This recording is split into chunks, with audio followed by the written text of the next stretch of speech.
நாம் எடுத்துக்கொள்ளலாம். இந்த நாளின் செய்திக்காக மத்தேயு எழுதின சுவிசேஷம் 8ஆம் அதிகாரம், மத்தேயு எழுதின சுவிசேஷத்தின் 8ஆம் அதிகாரம், மேத்யூ சாப்டர் 8, அதனுடைய 2-3 வசனங்களை நாம் வாசிப்போம். அப்பொழுது குஷ்டரோகி ஒருவன் வந்து அவரை பணிந்து, ஆண்டவரே, உமக்கு சித்தமானால் என்னை சுத்தமாக்க உம்மால் ஆகும் என்றான். இயேசு தமது கையை நீட்டி அவனை தொட்டு, எனக்கு சித்தம் உண்டு, சுத்தமாகு என்றார். உடனே குஷ்டரோகம் நீங்கி அவன் சுத்தமானான். ஆங்கிலத்தில் வாசிப்போம்.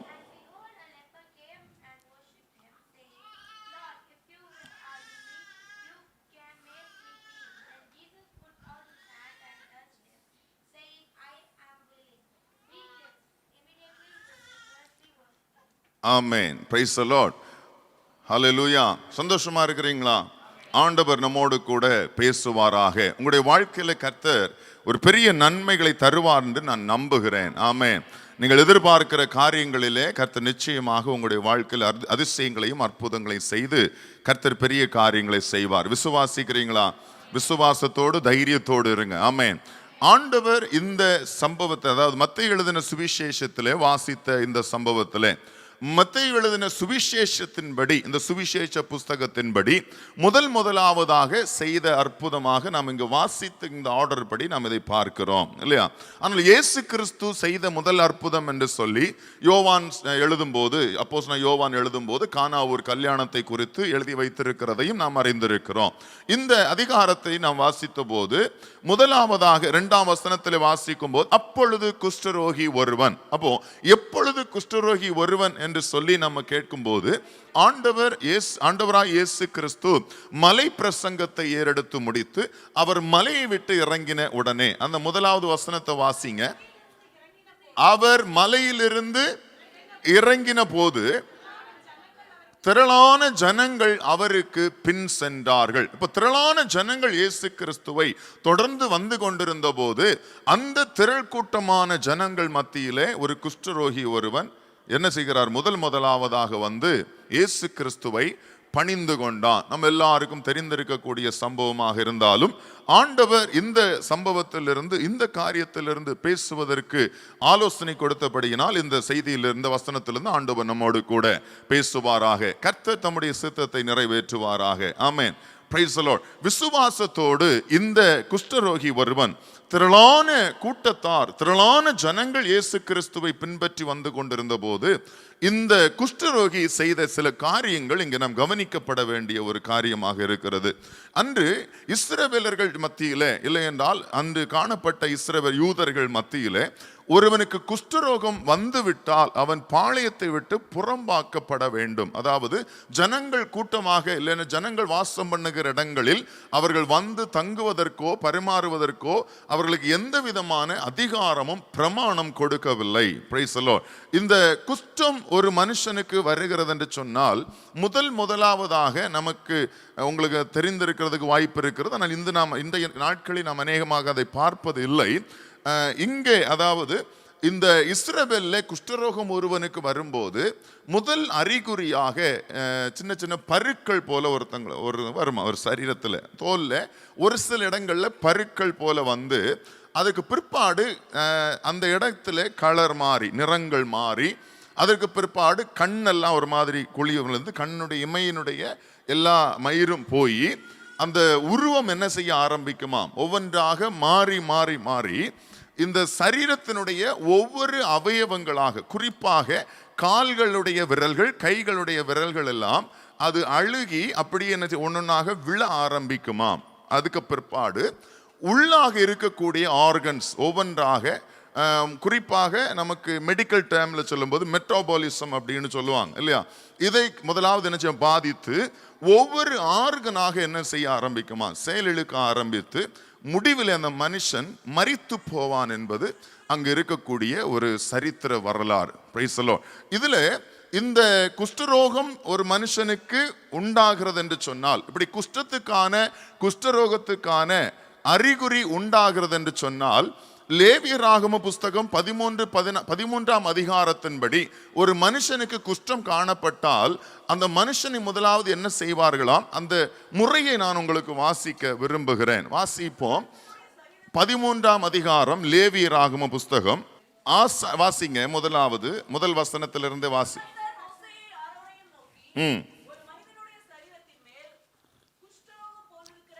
குஷ்டரோகம் போலிருக்கிற ஒரு தடிப்பாவது, அசராவது, வெள்ளை படராவது உண்டானால் அவன் ஆசாரியனாகிய ஆரோனிடத்தில் ஆகிலும் ஆசாரியராகி அவன் குமாரரில் ஒருவனிடத்தில் ஆகிலும் கொண்டு வரப்பட கடவன். அப்பொழுது ஆசாரியன் அவன் சரீரத்தின் மேல் இருக்கிற ரோகத்தை பார்க்க வேண்டும். ரோகம் இருக்கும் இடத்தில் மயிர் வெளுத்தும் ரோகமுள்ள இடம் மற்ற சரீரத்தை பார்க்கலும் அதிகமாய் குளிந்தும் இருந்தால் அது குஷ்டரோகம். ஆசாரியன் அவனை பார்த்த பின்பு அவனை தீட்டுள்ளவன் என்று தீர்க்க கடவன். இங்க இந்த தீர்ப்பை யார் சொல்லுகிறது என்று சொன்னால், அங்கு இருக்கக்கூடிய பிரதான ஆசாரியன். Price the lord. இந்த மோசேயின் காலத்திலே பிரதான ஆசாரியனாக யார் இருந்தா? முதலாவது ஆரோன் இருந்தார். அப்ப ஆண்டவர் ஆரோன் இதை செய்ய வேண்டும். ஒருவனுக்கு இப்படிப்பட்ட சரீரத்திலே ஏதாவது தடிமனோ வெள்ளை படலம் போன்ற காரியங்களோ காணப்படும் என்று சொன்னால் அவன் முதலாவதாக ஆசாரியனிடத்தில் கொண்டு வரப்பட வேண்டும். ஆசாரியன் அவனை பரிசோதித்து பார்த்து அவன் குஷ்டரோகம்தான் என்று தீர்த்தான் என்று சொன்னால் அவன் தீட்டுள்ளவன் என்று சொல்லி அவனை பாளையத்துக்கு புறம்பே கொண்டு போக கடவர்கள். இன்னும் ஒரு ரிச்சுவலான, அதாவது ஒரு ரிலிஜியஸான ஒரு காரியம், ரொம்ப வேதனைக்குரிய காரியமாக என்ன செய்வாங்க, இங்க நமக்கு லேவியராகமத்தில் கொடுக்கப்படல. இதை குறித்து நான் படித்து கொண்டிருந்த போது இயேசு கிறிஸ்து வாழ்ந்த காலங்களில், இல்லைன்னா அந்த இயேசு கிறிஸ்து பிறந்த அந்த காலகட்டங்களில், அதுக்கு முந்தின காலகட்டங்களில் இன்னும் கொஞ்சம் அட்வான்ஸா ஒரு காரியம் என்ன செய்வார்களாம், அந்த குஷ்டரோகம் என்று சொல்லி பிரதான ஆசாரியன் தீர்த்தான் என்று சொன்னால் அவன் உயிரோடு இருக்கும் போதே அடக்க ஆராதனைக்குரிய எல்லா காரியங்களையும் செஞ்சு முடிச்சிருவாங்களாம். அவன் குஷ்டம் அதிகப்பட்டு அவன் எப்படி வேண்டாலும் அவன் கண்டிப்பா அவன் மரித்து போவான் என்று சொல்லி அவர்கள் தீர்த்து அவன் உயிரோடு இருக்கும் போதே அவனுக்கு என்ன பண்ணிடுவாங்களாம், அடக்க ஆராதனைக்குரிய முறைகள் வரையிலும் நடத்தி விடுவார்கள் என்று சொல்லி வரலாறு கருதுகிறது. Price the Lord. அப்படிப்பட்ட சம்பவங்கள் அங்கே நடந்திருக்கிறது என்று சொல்லுகிறார்கள். Price the Lord. அப்போ இதே போல இந்த மனுஷன் எப்படிப்பட்ட நிலைமைக்கு தள்ளப்பட்டு இருக்கிறவன், அதாவது அடக்க ஆராதனை அவனுக்கு என்ன செஞ்சிருக்கு, ஆனா அவன் என்ன செய்யல, மரிக்கல. எவ்வளவு வேதனையா இருக்கும் யோசிச்சு பாருங்க. இப்ப நம்ம எல்லாம் உயிரோடு இருக்கிறோம், நமக்கு அடக்க ஆராதனை நடத்தினா ஒரு டெஸ்ட் பண்ணி தான் பார்ப்பேன், நம்ம மரிச்சா எப்படி நடக்கும். உங்களுக்கு யாருக்கும் அந்த விருப்பம் இருக்க, சிலருக்கு வில்லங்கமான விருப்பங்கள் வரும். இல்ல, நம்ம எப்படினாலும் மரிச்ச பிற்பாடு நம்ம ஆராதனை என்ன செய்ய முடியாது, பார்க்க முடியாது. உயிரோடு இருக்கும் ஒன்று பார்த்துருவோம், ஒரு சாம்பிள். ஹல்லேலூயா. அப்போ இந்த குஷ்டரோகம் உள்ள இந்த மனுஷனுக்கு இப்படி ஆசாரின் தீட்டுள்ளவன் என்று தீர்த்து பாளையத்துக்கு புறம்பே அவனை தள்ளி வைத்து எந்த மனிதர்களோடும் அவனை கலக்க விடாமல் அவன் உலகத்திற்கும் அவனுக்கும் மனிதர்களுக்கும் அவனுக்கும் பாளையத்திற்கும் அவனுக்கும் எந்த விதமான தொடர்பும் இல்லாதபடி முடிவிலே அவனுக்கு மரண தீர்ப்பு, அதாவது அவனுக்கு அடக்க ஆராதனையான அந்த முறைகளை வரையிலும் நடத்தி. ஏன்னு சொன்னா ஆசாரியன் என்கிறவன் தீட்டுப்பட்டவனிடத்தில் என்ன செய்யக்கூடாது, அவன் பக்கத்துல போகக்கூடாது, அவனை என்ன செய்ய தொடவும் கூடாது. இது ஆசாரியர்களுக்குரிய கடமைகள். அவன் ஒருவேளை தன் குஷ்டத்திலேயே மரித்து போனான் என்று சொன்னால் அப்ப அவன் எப்படி மரித்து போனான், தன்னுடைய தீட்டு நிமித்தமாக மரித்து போனான். அதனால ஆசாரியன் என்ன செய்யக்கூடாது, அங்கே போய் அவனை தொட்டோ அவனுக்குரிய காரியங்களை செய்தால் இவன் தீட்டுப்பட்டு விடுவான். அப்போ இது அட்வான்ஸாகவே என்ன செஞ்சிடறாங்க, ஆரம்பத்திலே அதை என்ன பண்ணிடுறாங்க, எல்லாத்தையும் முடிச்சு அவனை தீட்டுள்ளவன் என்று கருதி அவனை பாளையத்துக்கு புறம்பே தள்ளி வைக்கிறார்கள். Price the Lord. இங்க இந்த இப்படிப்பட்ட ஒரு முறை இருந்த அந்த இடத்துல இயேசு கிறிஸ்துவை ஒரு பெரும் திரளான கூட்டம் பின்பற்றி வந்து கொண்டிருந்த போது இந்த மனுஷன் எடுத்த ஒரு தீர்மானம், பிரைஸ் தி லார்ட், எப்படி இந்த மனுஷனால் இந்த தீர்மானத்தை எடுக்க முடிந்தது? அப்ப கண்டிப்பாக இவன் பாளையத்துக்குள்ளே வராதவன், ஜனங்களோடு ஜனங்களாக இராதவன், பாளையத்துக்கு புறம்பே இருந்த மனுஷன், ஆனால் இயேசு கிறிஸ்துவை குறித்து கேள்விப்பட்டிருக்கிறான். அல்லேலூயா. இயேசு கிறிஸ்துவனுடைய உபதேசம் மலையிலிருந்து மலை பிரசங்கம் ஆண்டவர் பண்ணி கொண்டிருக்கிறார். திரளான ஜனங்கள் அந்த பிரசங்கத்தை கேட்டுக் கொண்டிருக்கிறார்கள். திரளான ஜனங்கள் பிரசங்கத்தை முடித்து வந்த இயேசுவை தொடர்ந்து வந்து கொண்டிருக்கிறார்கள். அல்லேலூயா. அப்போ இயேசு கிறிஸ்துவனுடைய உபதேசத்தை கேட்ட கூட்டத்திலும் இவன் இல்லை. அல்லேலூயா. அப்போ எப்படியோ ஏதோ ஒரு சூழ்நிலையில் இயேசு கிறிஸ்துவை குறித்து இவன் என்ன பண்ணியிருக்கிறான்? கேள்விப்பட்டிருக்கிறான். அப்போ என்ன அர்த்தம் என்று சொன்னால், பாளையத்துக்கு புறம்பே இயேசு கிறிஸ்துவை குறித்த செய்தி போயிருக்கிறது. அல்லேலூயா. இன்னைக்கு கவனிச்சு பார்த்தீங்க அப்படின்னு சொன்னா, நம்ம எல்லாரும் பிப்ளிக்கலி ஸ்பிரிச்சுவலி நம்ம எல்லாரும் தீட்டுப்பட்ட ஜனங்கள், புறஜாதி ஆகிய ஜனங்கள். நாம் எல்லாரும், அதாவது இஸ்ரவேல் என்று சொன்னால் அதுதான் கர்த்தருடைய பிள்ளைகள். கர்த்தருடைய பிள்ளைகள். இயேசு கிறிஸ்து இஸ்ரவேலருக்காகவே வந்தார் அப்படிங்கிற ஒரு எண்ணம் உண்டு இல்லையா, ஒரு பேச்சு உண்டு. ஆனால் நம்ம எல்லாரும் இஸ்ரவேலருடைய பார்வையின்படி நம்ம எல்லாரும் தீட்டுப்பட்ட புறஜாதி ஜனங்கள். அந்த புறஜாதி ஜனங்களாகிய நமக்கு இயேசு கிறிஸ்துவை குறித்த செய்தி கடந்து வந்தது. அல்லேலூயா. சுவிசேஷம் கடந்து வந்தது. நம்ம எல்லாரும் இயேசு கிறிஸ்துவை என்ன செஞ்சோம்? அறிந்து கொண்டோம், ரட்சிக்கப்பட்டோம். இதே போல பாளையத்துக்கு புறம்பே இருந்த அந்த மனுஷனுக்கு என்ன செய்தி போனது? இயேசு கிறிஸ்துவை குறித்த செய்தி போனது. அல்லேலூயா. நல்ல கவனிங்க. இயேசு கிறிஸ்துவை திரளான ஜனங்கள் பின்பற்றி கொண்டு வருகிறார்கள். ஆனால் இந்த எழுதியிருக்கிறதின்படி முதலாவதாக இயேசு கிறிஸ்துவை வந்து பணிந்து கொண்ட மனுஷன் யார் என்று சொன்னால் குஷ்டரோகி. அல்லேலூயா. திரளான ஜனங்கள் பின்பற்றினார்கள், ஆனால் பணிந்து கொண்டதோ இந்த குஷ்டரோகியான ஒரே ஒரு மனுஷன். அல்லேலூயா. குஷ்டரோகத்தை ஆவிக்குரிய அர்த்தத்தின்படி பாவத்தினுடைய தண்டனை என்றுதான் வேதம் கருதுகிறது. அல்லேலூயா. வேதம் சொல்லுகிறது, எரேமியா தீர்க்கதரிசியின் புஸ்தகமாயினும் சரி, எசேக்கியேல் தீர்க்கதரிசியின் புஸ்தகமாயினும் சரி, பாவம் செய்கிற ஆத்துமாகவே சாகும், பாவத்தின் சம்பளம் மரணம். நான் சொன்ன ஏற்கனவே, இந்த குஷ்டரோகத்தினுடைய முடிவு என்ன? மரணம். அல்லேலூயா. அப்போ ஒரு மனுஷனுக்குள்ளாக பாவம் இருக்கும் என்று சொன்னால், அந்த பாவம் அவனை கொஞ்சம் கொஞ்சமாக செயலிழக்க செய்து முடிவில் அவனை என்ன செஞ்சிருது? கொன்று போட்டுகிறது. அதான் வேதம் சொல்லுது, பாவத்தின் சம்பளம் மரணம். நமக்குள்ளாக ஏதோ ஒரு பாவம், ஏதோ ஒரு குஷ்டரோகத்தை போன்ற தீர்க்கவே முடியாத, அல்லேலூயா, நம்மால் விடுவிக்கவே பட முடியாத, குணப்படுத்தவே முடியாத பாவம் நமக்குள் இருக்கும் என்று சொன்னால், அந்த பாவம் அதனுடைய முடிவு என்ன என்று சொன்னால், நமக்குள்ளாகவே இருந்து அந்த பாவம் என்னை ஒவ்வொன்றாக செயலிழக்க செய்து என்னை கொன்றே போடுகிறது. அல்லேலூயா. புரியுதா உங்களுக்கு? அப்போ இந்த மனுஷன், அதாவது அன்று இருந்த இஸ்ரவேலர்களுடைய பார்வையின்படி இந்த மனுஷன் எப்படிப்பட்ட மனுஷன்? அப்போ பாவியான மனுஷன், பாவத்துக்கு தண்டனை பெற்றிருக்கிறான். அல்லேலூயா. பாவத்தின் தண்டனையாகிய குஷ்டரோகத்தை பெற்றிருக்கிறான். குஷ்டரோகம் ஒரு மனுஷனுக்கு வந்து விட்டதானால் அந்த மனுஷன் என்ன செய்திருவான்? என்ன சொல்றாங்க அப்படின்னு சொன்னா, 9 to 13 வருஷத்துக்குள்ளாக அந்த மனுஷன் என்ன செஞ்சிருவானா? மரித்து போவான் என்று சொல்லுகிறார்கள். அல்லேலூயா. புரியுதா? அந்த குஷ்டரோகம் அவனை 9 to 13 வருஷத்துக்குள்ளாக கொண்டு போடுமா? இப்பெல்லாம் நீங்க குஷ்டரோகம் பார்த்திருப்பீங்க சில நேரங்கள்ல. ஆனா அந்த அளவுக்கு சிவியாரிட்டி நம்ம பார்க்கறது இல்லை இல்லையா?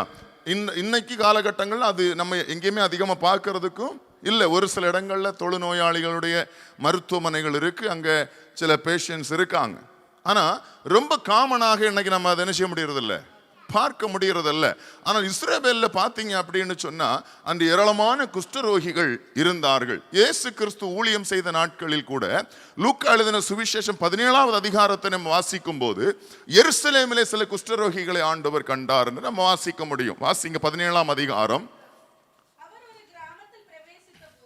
அவர் ஒரு கிராமத்தில் பிரவேசித்த போது குஷ்டரோகமுள்ள மனுஷர் 10 பேர் அவருக்கு எதிராக வந்து தூரத்திலே நின்று, இயேசு ஐயரே, எங்களுக்கு இரங்கும் என்று சத்தமிட்டார்கள். அவர்களை அவர் பார்த்து, நீங்கள் போய் ஆசாரியர்களுக்கு உங்களை காண்பீங்கள் என்றார். அந்தபடி அவர்கள் போகையில் சுத்தமானார்கள். அவர்களில் ஒருவன் தான் ஆரோக்கியமானதை கண்டு திரும்பி வந்து உரத்த சத்தத்தோடு தேவனை மகிமைப்படுத்தினான். போதும். இங்க வாசிக்கிறோம், 10 குஷ்டரோகிகள் இயேசுவினிடத்தில் வந்து என்ன கேட்டாங்க? எங்களுக்கு இரங்கும். ஆண்டவர் என்ன சொன்னாரு? அந்த குஷ்டரோகிக்கு செய்தது வேற, இந்த 10 குஷ்டரோகிகளுக்கும் செய்த விதம் வேற. இங்க ஆண்டவர் அவங்களை என்ன செய்யல, தொடல்ல, பக்கத்துல கூட வரல. அவங்க எவ்வளவு டிஸ்டன்ஸ்ல நின்று கூப்பிட்டாங்கன்னு தெரியல. அவங்க எங்க நின்று கூப்பிட்டாங்களோ அங்க இருந்துட்டு ஆண்டவர் சொல்றாரு, நீங்க போய் என்ன பண்ணுங்க, உங்களை ஆசாரியர்களுக்கு காண்பீங்கள். அவர் சொல்லும் போது குஷ்டரோகம் இருந்தது. அவர்கள் திரும்பி புறப்பட்டு ஆசாரியர்களை காண்பிக்க போன போது குஷ்டரோகம் காணாமல் போனது. அல்லேலூயா. அப்போ அவர்கள் இயேசு கிறிஸ்துவினுடைய வசனத்தை விசுவாசித்து, வார்த்தையை விசுவாசித்து அவர்கள் திரும்பி போனார்கள். குஷ்டரோகம் என்ன செஞ்சது? மாறி போனது. அப்போ ஆண்டவருடைய வார்த்தையினுடைய வல்லமையை கவனிச்சு பாருங்க. அல்லேலூயா. வசனத்துக்கு கீழ்ப்படுகிறவனுக்கு அந்த வார்த்தை செய்ய வேண்டியதை செய்துவிட்டு தான் திரும்பும், இல்லை என்றால் நிறைவேற்றும். எத்தனை பேருக்கு விசுவாசம் உண்டு? ஆண்டவருடைய வசனத்தை விசுவாசித்திருக்கிற உங்களுக்கு அந்த வசனம் செய்ய வேண்டியதை செய்து நிறைவேற்றி முடிக்கும். Price the Lord. இங்க இந்த மத்தேயு எழுதின சுவிசேஷத்தின் 8வது அதிகாரத்தின் வாசித்த சம்பவத்தில் இந்த மனுஷனிடத்துல முதலாவது, பிரைஸ் தி லார்ட், நம்ம ஒரு பாவியான மனுஷன் சொல்ற கண்ணோட்டத்திலே நம்ம பார்த்தோம்னு சொன்னா, முதலாவதாக இந்த மனுஷன் எடுத்த தீர்மானம் என்னவென்று சொன்னால், இயேசு கிறிஸ்துவை குறித்து கேள்விப்பட்ட மனுஷன், இயேசு கிறிஸ்துவை குறித்து அறிந்திருந்த மனுஷன் இயேசு கிறிஸ்துவின் இடத்துல வர வேண்டும் என்று சொல்லி முதலாவதாக ஒரு டிசிஷன் எடுத்தான்.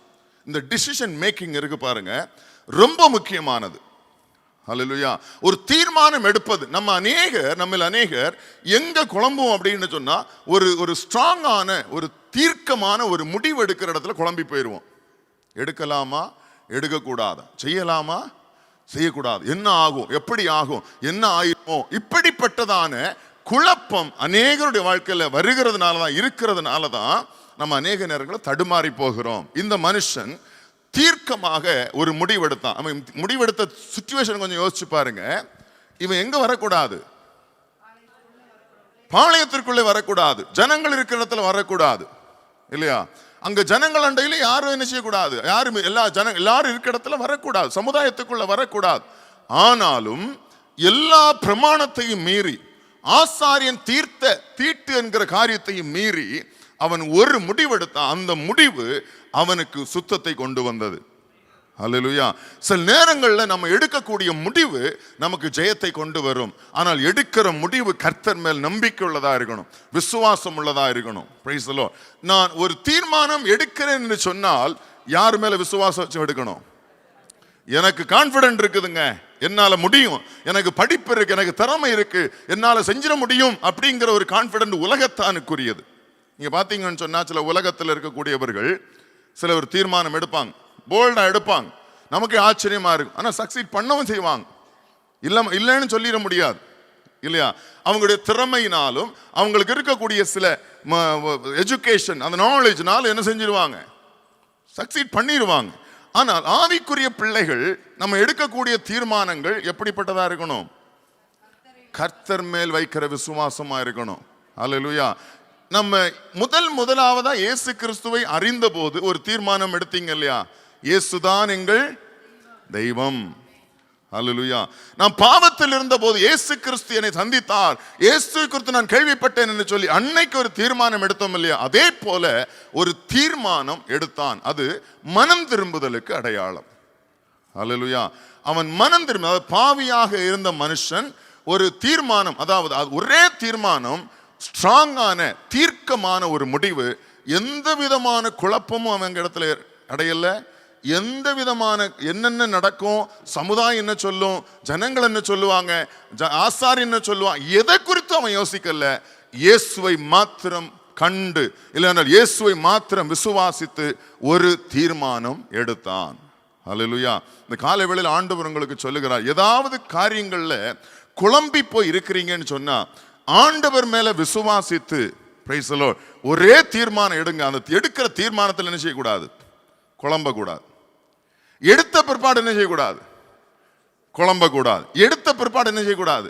பின்வாங்க கூடாது. ஏன்னு சொன்னா, நீங்க எடுத்த தீர்மானம் உங்களை நம்பி அல்ல, உங்களை அழைத்த உங்கள் ஆண்டவராய் இயேசு கிறிஸ்துவை குறித்து. ஹல்லேலூயா. அப்ப ஆண்டவர் மேல விசுவாசம் வைத்து ஒரு தீர்மானம் நம்ம எடுக்கிறோம் என்று சொன்னால், அந்த தீர்மானம் ஒரு நாளும் தோற்று போகாது. ஹல்லேலூயா. இவன் தீர்மானித்து என்ன செய்தான்? என்ன தீர்மானத்தை எடுத்தான்? இயேசுவினிடத்திலே வர வேண்டும். அவன் எடுத்த தீர்மானம் என்னது? இயேசுவினிடத்திலே வர வேண்டும். Price the Lord. கேள்விப்பட்டவன் ஒரு தீர்மானத்துக்குள்ளாக வருகிறான். தீர்மானித்து இயேசுவினிடத்திலே வர வேண்டும் என்று சொல்லி அந்த தீர்மானத்துக்கு முடிவு பண்றான். இயேசுவினிடத்துல போகணும். ஹல்லேலூயா. நம்ம எல்லாருடைய நோக்கமும் விருப்பமும் என்னது? இயேசுவோடு இருக்கணும். இயேசு அதானே சொன்னார், நான் எங்கே இருப்பேனோ அங்கே நீங்களும் இருக்கும்படி உங்களுக்கான ஒரு ஸ்தலத்தை ஆயத்தம் பண்ண போகிறேன். Price the Lord. நான் வந்து உங்களை என்ன செய்வேன்? அழைத்து கொண்டு போவேன். இப்படித்தானே ஆண்டவர் சொன்னாரு. நம்ம விருப்பம் எல்லாம் என்ன? நம்ம ஆலயத்துக்கு வரக்கூடிய விருப்பம் என்னது? கண்டிப்பா இது கிடையாது. உண்மையிலே நாங்க இந்த விருப்பத்தோட தான் இன்னைக்கு ஆலயத்துக்கு வந்தோம். எத்தனை பேர் சொல்ல முடியும்? ஹல்லேலூயா. நான் இயேசுவின் இடத்துல போய் சேரணும்.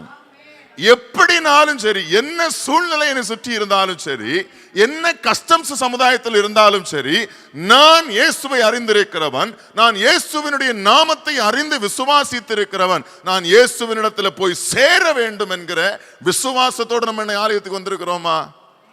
ஹல்லேலூயா. ஆண்டவருடைய நாமத்தினால நம்ம ஒரு டிசிஷன் எடுத்துட்டோம் அப்படின்னு சொன்னா, அந்த டிசிஷன் எடுக்கப்பட்ட அந்த நேரத்தில் உங்களோட கர்த்தர் இருப்பா. விசுவாசிக்கிறீங்களா? ஹல்லேலூயா. அப்ப ஆரம்பம், அந்த எடுக்கக்கூடிய ஒரு முடிவு ஒரு கடினமான சூழ்நிலையா இருக்கலாம். அங்க இருக்கக்கூடிய சிச்சுவேஷன் நமக்கு எதிராக கூட இருக்கலாம். நமக்கு விரோதமாக எதிராக பல தீர்மானங்கள் ஏற்றப்பட்டிருக்கலாம். ஆனால் கர்த்தரை விசுவாசித்து நான் ஒரு தீர்மானம் எடுத்திருப்பேன். ஆனால் அந்த தீர்மானத்தில் கர்த்தர் வந்து நிச்சயமா ஜாயின் பண்ணுவார். ஹல்லேலூயா. ஒரு எக்ஸாம்பிள் உங்களுக்கு நான் காண்பிக்க விரும்புகிறேன். மோசே ஆடுகளை மேய்த்து கொண்டிருந்தான். மாமனாருடைய ஆடுகளை மேய்த்து கொண்டிருந்தான். நமக்கு எல்லாருக்கும் தெரியும் இல்லையா? ஆடுகளை மேய்த்து கொண்டிருந்த மோசே, வாசிங்க யாத்திராகமத்தின் புஸ்தகம் 3ஆம் அதிகாரத்துல 3ஆம் வசனத்தை வாசிங்க.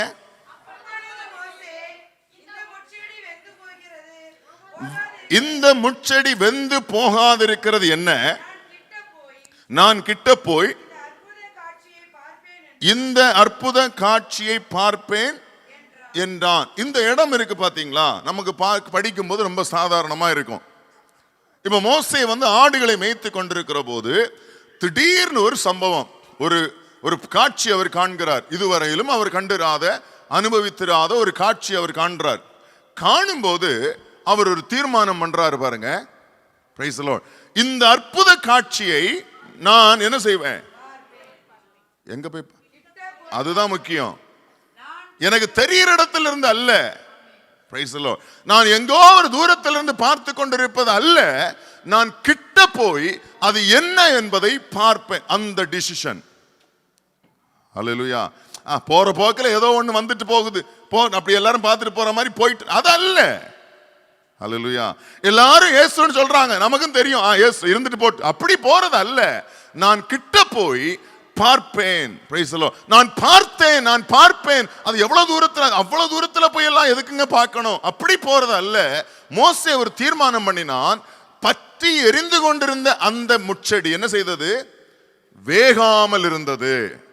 Price the Lord. அப்ப இதுவரையிலும் அப்படிப்பட்ட ஒரு சம்பவம் கண்டிராமல், அதுவரையிலும் அப்படிப்பட்ட ஒரு அனுபவம் இல்லாத போது மோசே ஒரு தீர்மானம் பண்ணினான். அந்த முட்செடியின் அருகிலே கிட்ட போய் நான் பார்ப்பேன்.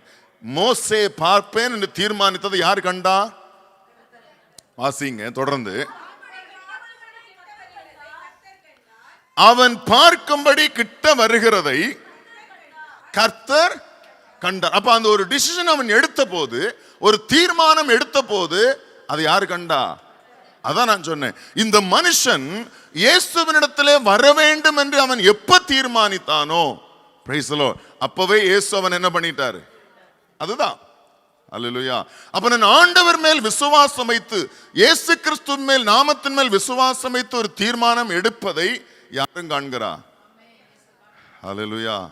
புரியுதா? அப்போ இதை மோசே கிட்ட போய் பார்ப்பேன் என்று தீர்மானம் பண்ணினதை கர்த்தரும் கண்டார். முடிவு என்ன? Price the Lord. தேவனுடைய சமூகத்தில், அதாவது அந்த முட்செடியின் அருகிலே மோசே வர வர ஆண்டவர் என்ன செய்ய ஆரம்பிக்கிறாரு? Price the Lord. முதலாவது என்ன பண்றாரு பாருங்க, அவன் கிட்ட வரும்போது ஆண்டவர் என்ன பண்றாரு? பேரை சொல்லி அழைத்தார். அல்லேலூயா. அப்ப நமக்கு ஆண்டவர் என்ன சொல்றாரு? நீ ஆண்டவருடைய சமூகத்தில் நீ நெருங்கி வரும்போது உன்னுடைய பேர் அவருக்கு ரெஜிஸ்டர். அல்லேலூயா. நான் எப்போ இப்படிப்பட்ட ஒரு தீர்மானம் எடுக்கிறேனோ அப்பவே ஆண்டவருடைய கண்களில் எனக்கு தயவு உண்டாயிற்று. கர்த்தருடைய கண்கள் என்னை கண்டது. அல்லேலூயா. கர்த்தர் நம்மை கண்டிருக்கிறார். அவர் கண்டிருப்பார் என்று சொன்னால் அவர் நம்முடைய பேரை சொல்லி அழைக்கிற தேவன். எத்தனை பேர் விசுவாசிக்கிறீங்க? எத்தனை பேரை பேரை சொல்லி ஆண்டவர் அழைச்சிருக்கார்? அழைப்பார். உங்க பேரை சொல்லி கர்த்தரை அழைப்பார்.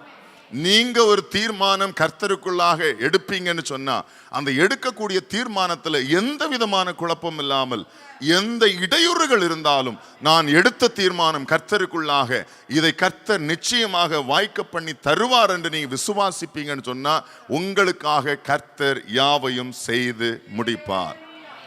அல்லேலூயா. இப்போ இந்த முச்செடியை கண்டு பயந்து வாசிங்க. அடுத்தது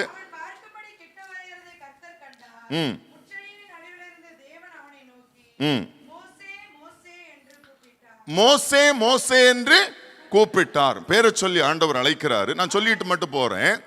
அடுத்தது நீங்க கவனிச்சு பார்த்தீங்க அப்படின்னு சொன்னா, இங்க முச்செடியின் அருகிலே வந்து அதை கிட்ட வந்து பார்ப்பேன் என்று தீர்மானம் எடுத்த மோசே, பிரைஸ் தி லார்ட், அதுக்கு பிற்பாடு ஆண்டவருடைய சமூகத்துல நம்ம வாசிக்கிறோம் 33ஆம் அதிகாரத்துல வந்து எந்த அளவுக்கு ஆண்டவருக்கும் அவனுக்கு ஐக்கியம் உண்டாயிருச்சு பாருங்க. 18ஆம் வசனத்தை வாசிங்க. அப்பொழுது அவன், உம்முடைய மகிமை எனக்கு காண்பித்தருளும் என்றான். Praise the Lord. ஆண்டவருக்கும் மோசேக்கும் எவ்வளவு நெருக்கம் வந்துருச்சு பாத்தீங்களா? அல்லேலூயா. முதலாவது தூரத்தில் இருந்தவன் பார்த்தவன், அதுக்கு பிற்பாடு கிட்ட வந்து பார்ப்பேன் என்று சொல்லி அவன் எடுத்த தீர்மானத்தை கர்த்தர் கண்டு அவன் சமீபமாய் வந்தபோது மோசேயினுடைய பேரை சொல்லி கர்த்தர் என்ன செய்தார்? அழைத்தார். அழைத்த மோசே இப்ப சொல்றாரு, உம்முடைய மகிமை எனக்கு காண்பித்தருளும். ஆண்டவருடைய சமூகத்தில் இந்த ரிக்வெஸ்ட் வைத்த போது அடுத்த 34ஆம் அதிகாரத்தை நம்ம வாசிக்கிறோம். ஆண்டவர் தம்முடைய மகிமை யாருக்கு வெளிப்படுத்துறாரு? மோசேக்கு வெளிப்படுத்துறார். மோசே மலையிலிருந்து கீழிறங்கி வரும்போது மோசேயினுடைய முகம் பிரகாசித்திருந்தது. அவனை கண்ட ஜனங்கள் என்ன பண்ணாங்க? பயந்துட்டாங்க. அல்லேலூயா. அந்த ஜனங்கள் அவனுடைய முகம் பிரகாசித்திருந்ததை கண்டு பயந்துட்டாங்க. முடிவு என்ன? மோசே மரித்த போது, பிரைஸ் தி லார்ட், உபாகமத்தின் கடைசி அதிகாரத்தை நீங்க வாசிங்கன்னு சொன்னா, தூரத்தில் நின்ற மோசேயை சமீபமாய் கர்த்தர் மோசே வந்தபோது, கிட்ட வந்து பார்ப்பேன் என்று ஒரு தீர்மானம் எடுத்து வந்தபோது, ஆண்டவர் மோசே மரித்த போது அவரே வந்து மோசே என்ன பண்ணாரு? அடக்கம் பண்ணார். வாசிச்சிருக்கீங்களா? Price the Lord. உபாகமத்தினுடைய கடைசி அதிகாரத்தை எடுங்க, 5ஆம் வசனம். அப்படியே மோவாப் தேசமான அவ்விடத்திலே கர்த்தருடைய வார்த்தையின்படியே மரித்தான். அவர் அவனை மோவாப் தேசத்தில் உள்ள பெத்பெயோருக்கு எதிரான பள்ளத்தாக்கிலே அடக்கம் பண்ணினார். இந்நாள் வரைக்கும் ஒருவனும் பிரேத குழியை அறியான். இங்க நம்ம வாசிக்கிறோம், முதலாவதாக ஒரு மனுஷனுக்கு அடக்க ஆராதனை யார் நடத்தி இருக்கிறார்? அல்லேலூயா. காரணம் என்ன? அவன் எடுத்த ஒரு தீர்மானம். Price the Lord. அப்போ யாருமே எடுக்காத ஒரு தீர்மானத்தை அவன் தைரியமாக நான் கிட்ட போய் பார்ப்பேன் என்று சொல்லி எடுத்த போது ஆண்டவர் அவனோடு கூட இருந்து தம்மை அவனுக்கு வெளிப்படுத்தி முடிவிலே மோசே 120 வயசுல மரித்த போது அந்த அடக்க ஆராதனைக்கு கர்த்தரே வந்து அந்த அடக்க ஆராதனை நடத்தினார். அல்லேலூயா. ஏன் நான் சொல்றேன் அப்படின்னா, நம்ம ஒரு தீர்மானம் நம்ம எடுக்கும் போது நம்முடைய மரணம் கூட கர்த்தருடைய பார்வைக்கு அருமையானது. அல்லேலூயா. நான் கர்த்தருக்குள்ளாக விசுவாசித்து ஒரு தீர்மானம் எடுக்கும் போது என் மரணம் கூட கர்த்தருடைய பார்வைக்கு அருமையானது. நம்ம எத்தனை பேருக்கு தெரியும், எத்தனை பேர் விசுவாசிக்கிறீங்க, பரிசுத்தவான்களுடைய மரணத்துல பரலோகம் கம்பீரிக்குமாம். பரிசுத்தவான்கள் மரிக்கும் போது பரலோகத்துல ஆரவாரம் உண்டாகுமா, பரலோகத்துல பெரிய கம்பீரம் சத்தம் உண்டாயிருக்குமா, பரலோகம் மகிழுமா உங்களுடைய மரணத்துல? அல்லேலூயா. ஒரு பரிசுத்தவான் இந்த பூமியிலே ஓட்டத்தை முடித்து மரிப்பான் என்று சொன்னால் பரலோகத்திலே அவனுக்கு பெரிய சந்தோஷம் உண்டாகும். கையை பிடிச்சுக்கலுங்க. நீங்க செத்தா மனுஷனாயவன் சாவை பத்தி கேட்டுட்டு இருக்கான். அல்லேலூயா. இது நம்முடைய ஆவிக்குரிய பிள்ளைகளுடைய பாக்கியம். இது வேதம் சொல்லுது, பரிசுத்தவான்களுடைய மரணம் அவர் பார்வைக்கு அருமையானது. அல்லேலூயா. அப்ப நான் ஆண்டவருக்குள்ளாக நான் இயேசுவினிடத்தில் வர வேண்டும் என்று நான் தீர்மானிக்கும் போது நிச்சயமாக என்னுடைய மரணம் கூட, அல்லேலூயா, அது பரலோகத்தில் ஒரு பெரிய சந்தோஷத்தை கொடுக்கும். பரலோகம் நம்மளை குறித்து சொல்லும், ஒரு ஓட்டத்தை ஓடி இருக்கிறார். ஆமென். உங்களை குறித்து சொல்லணும், ஒரு ஓட்டத்தை ஓடி இருக்கிறான். Price the Lord. 10 ஆத்துமாக்களை என்ன பண்ணியிருக்கிறார்? 10 ஆத்துமாக்களை வாயிலிருந்து வராது, 10 ஆத்துமாக்களை ஆதாயம் பண்ணி இருக்கிறான். Price the lord. ஆண்டவர் தூதர்களுக்கு கட்டளையிடுவார், போங்க வெல்கம் பண்ணுங்க, வர்றான் என்னுடைய பரிசுத்தவான். அல்லேலூயா. நமக்கு அதாவது நடக்கட்டும். மோசேக்கு என்ன நடந்து தெரியுமா? சிங்காசனத்தை விட்டு, அல்லேலூயா, ஆண்டவரே உலகத்துக்கு வந்துட்டார். அப்ப எவ்வளவு மகிழ்ந்திருப்பார் ஆண்டவர். இவனுடைய மரணம் அப்ப எவ்வளவு மேன்மை உள்ளதா இருந்திருக்கும். நமக்கு தெரியும், பரிசுத்தவான்களுடைய மரணம் அவர்களுக்கு அறிவிக்கப்படும். தெரியுமா தெரியாதா? அறிவிக்கப்படும். நம்ம எத்தனையோ சாட்சிகள் நீங்க கேட்டிருப்பீங்க. மோசேயினுடைய மரணம் மோசேக்கு, ஆரோனுடைய மரணம் மோசேக்கு.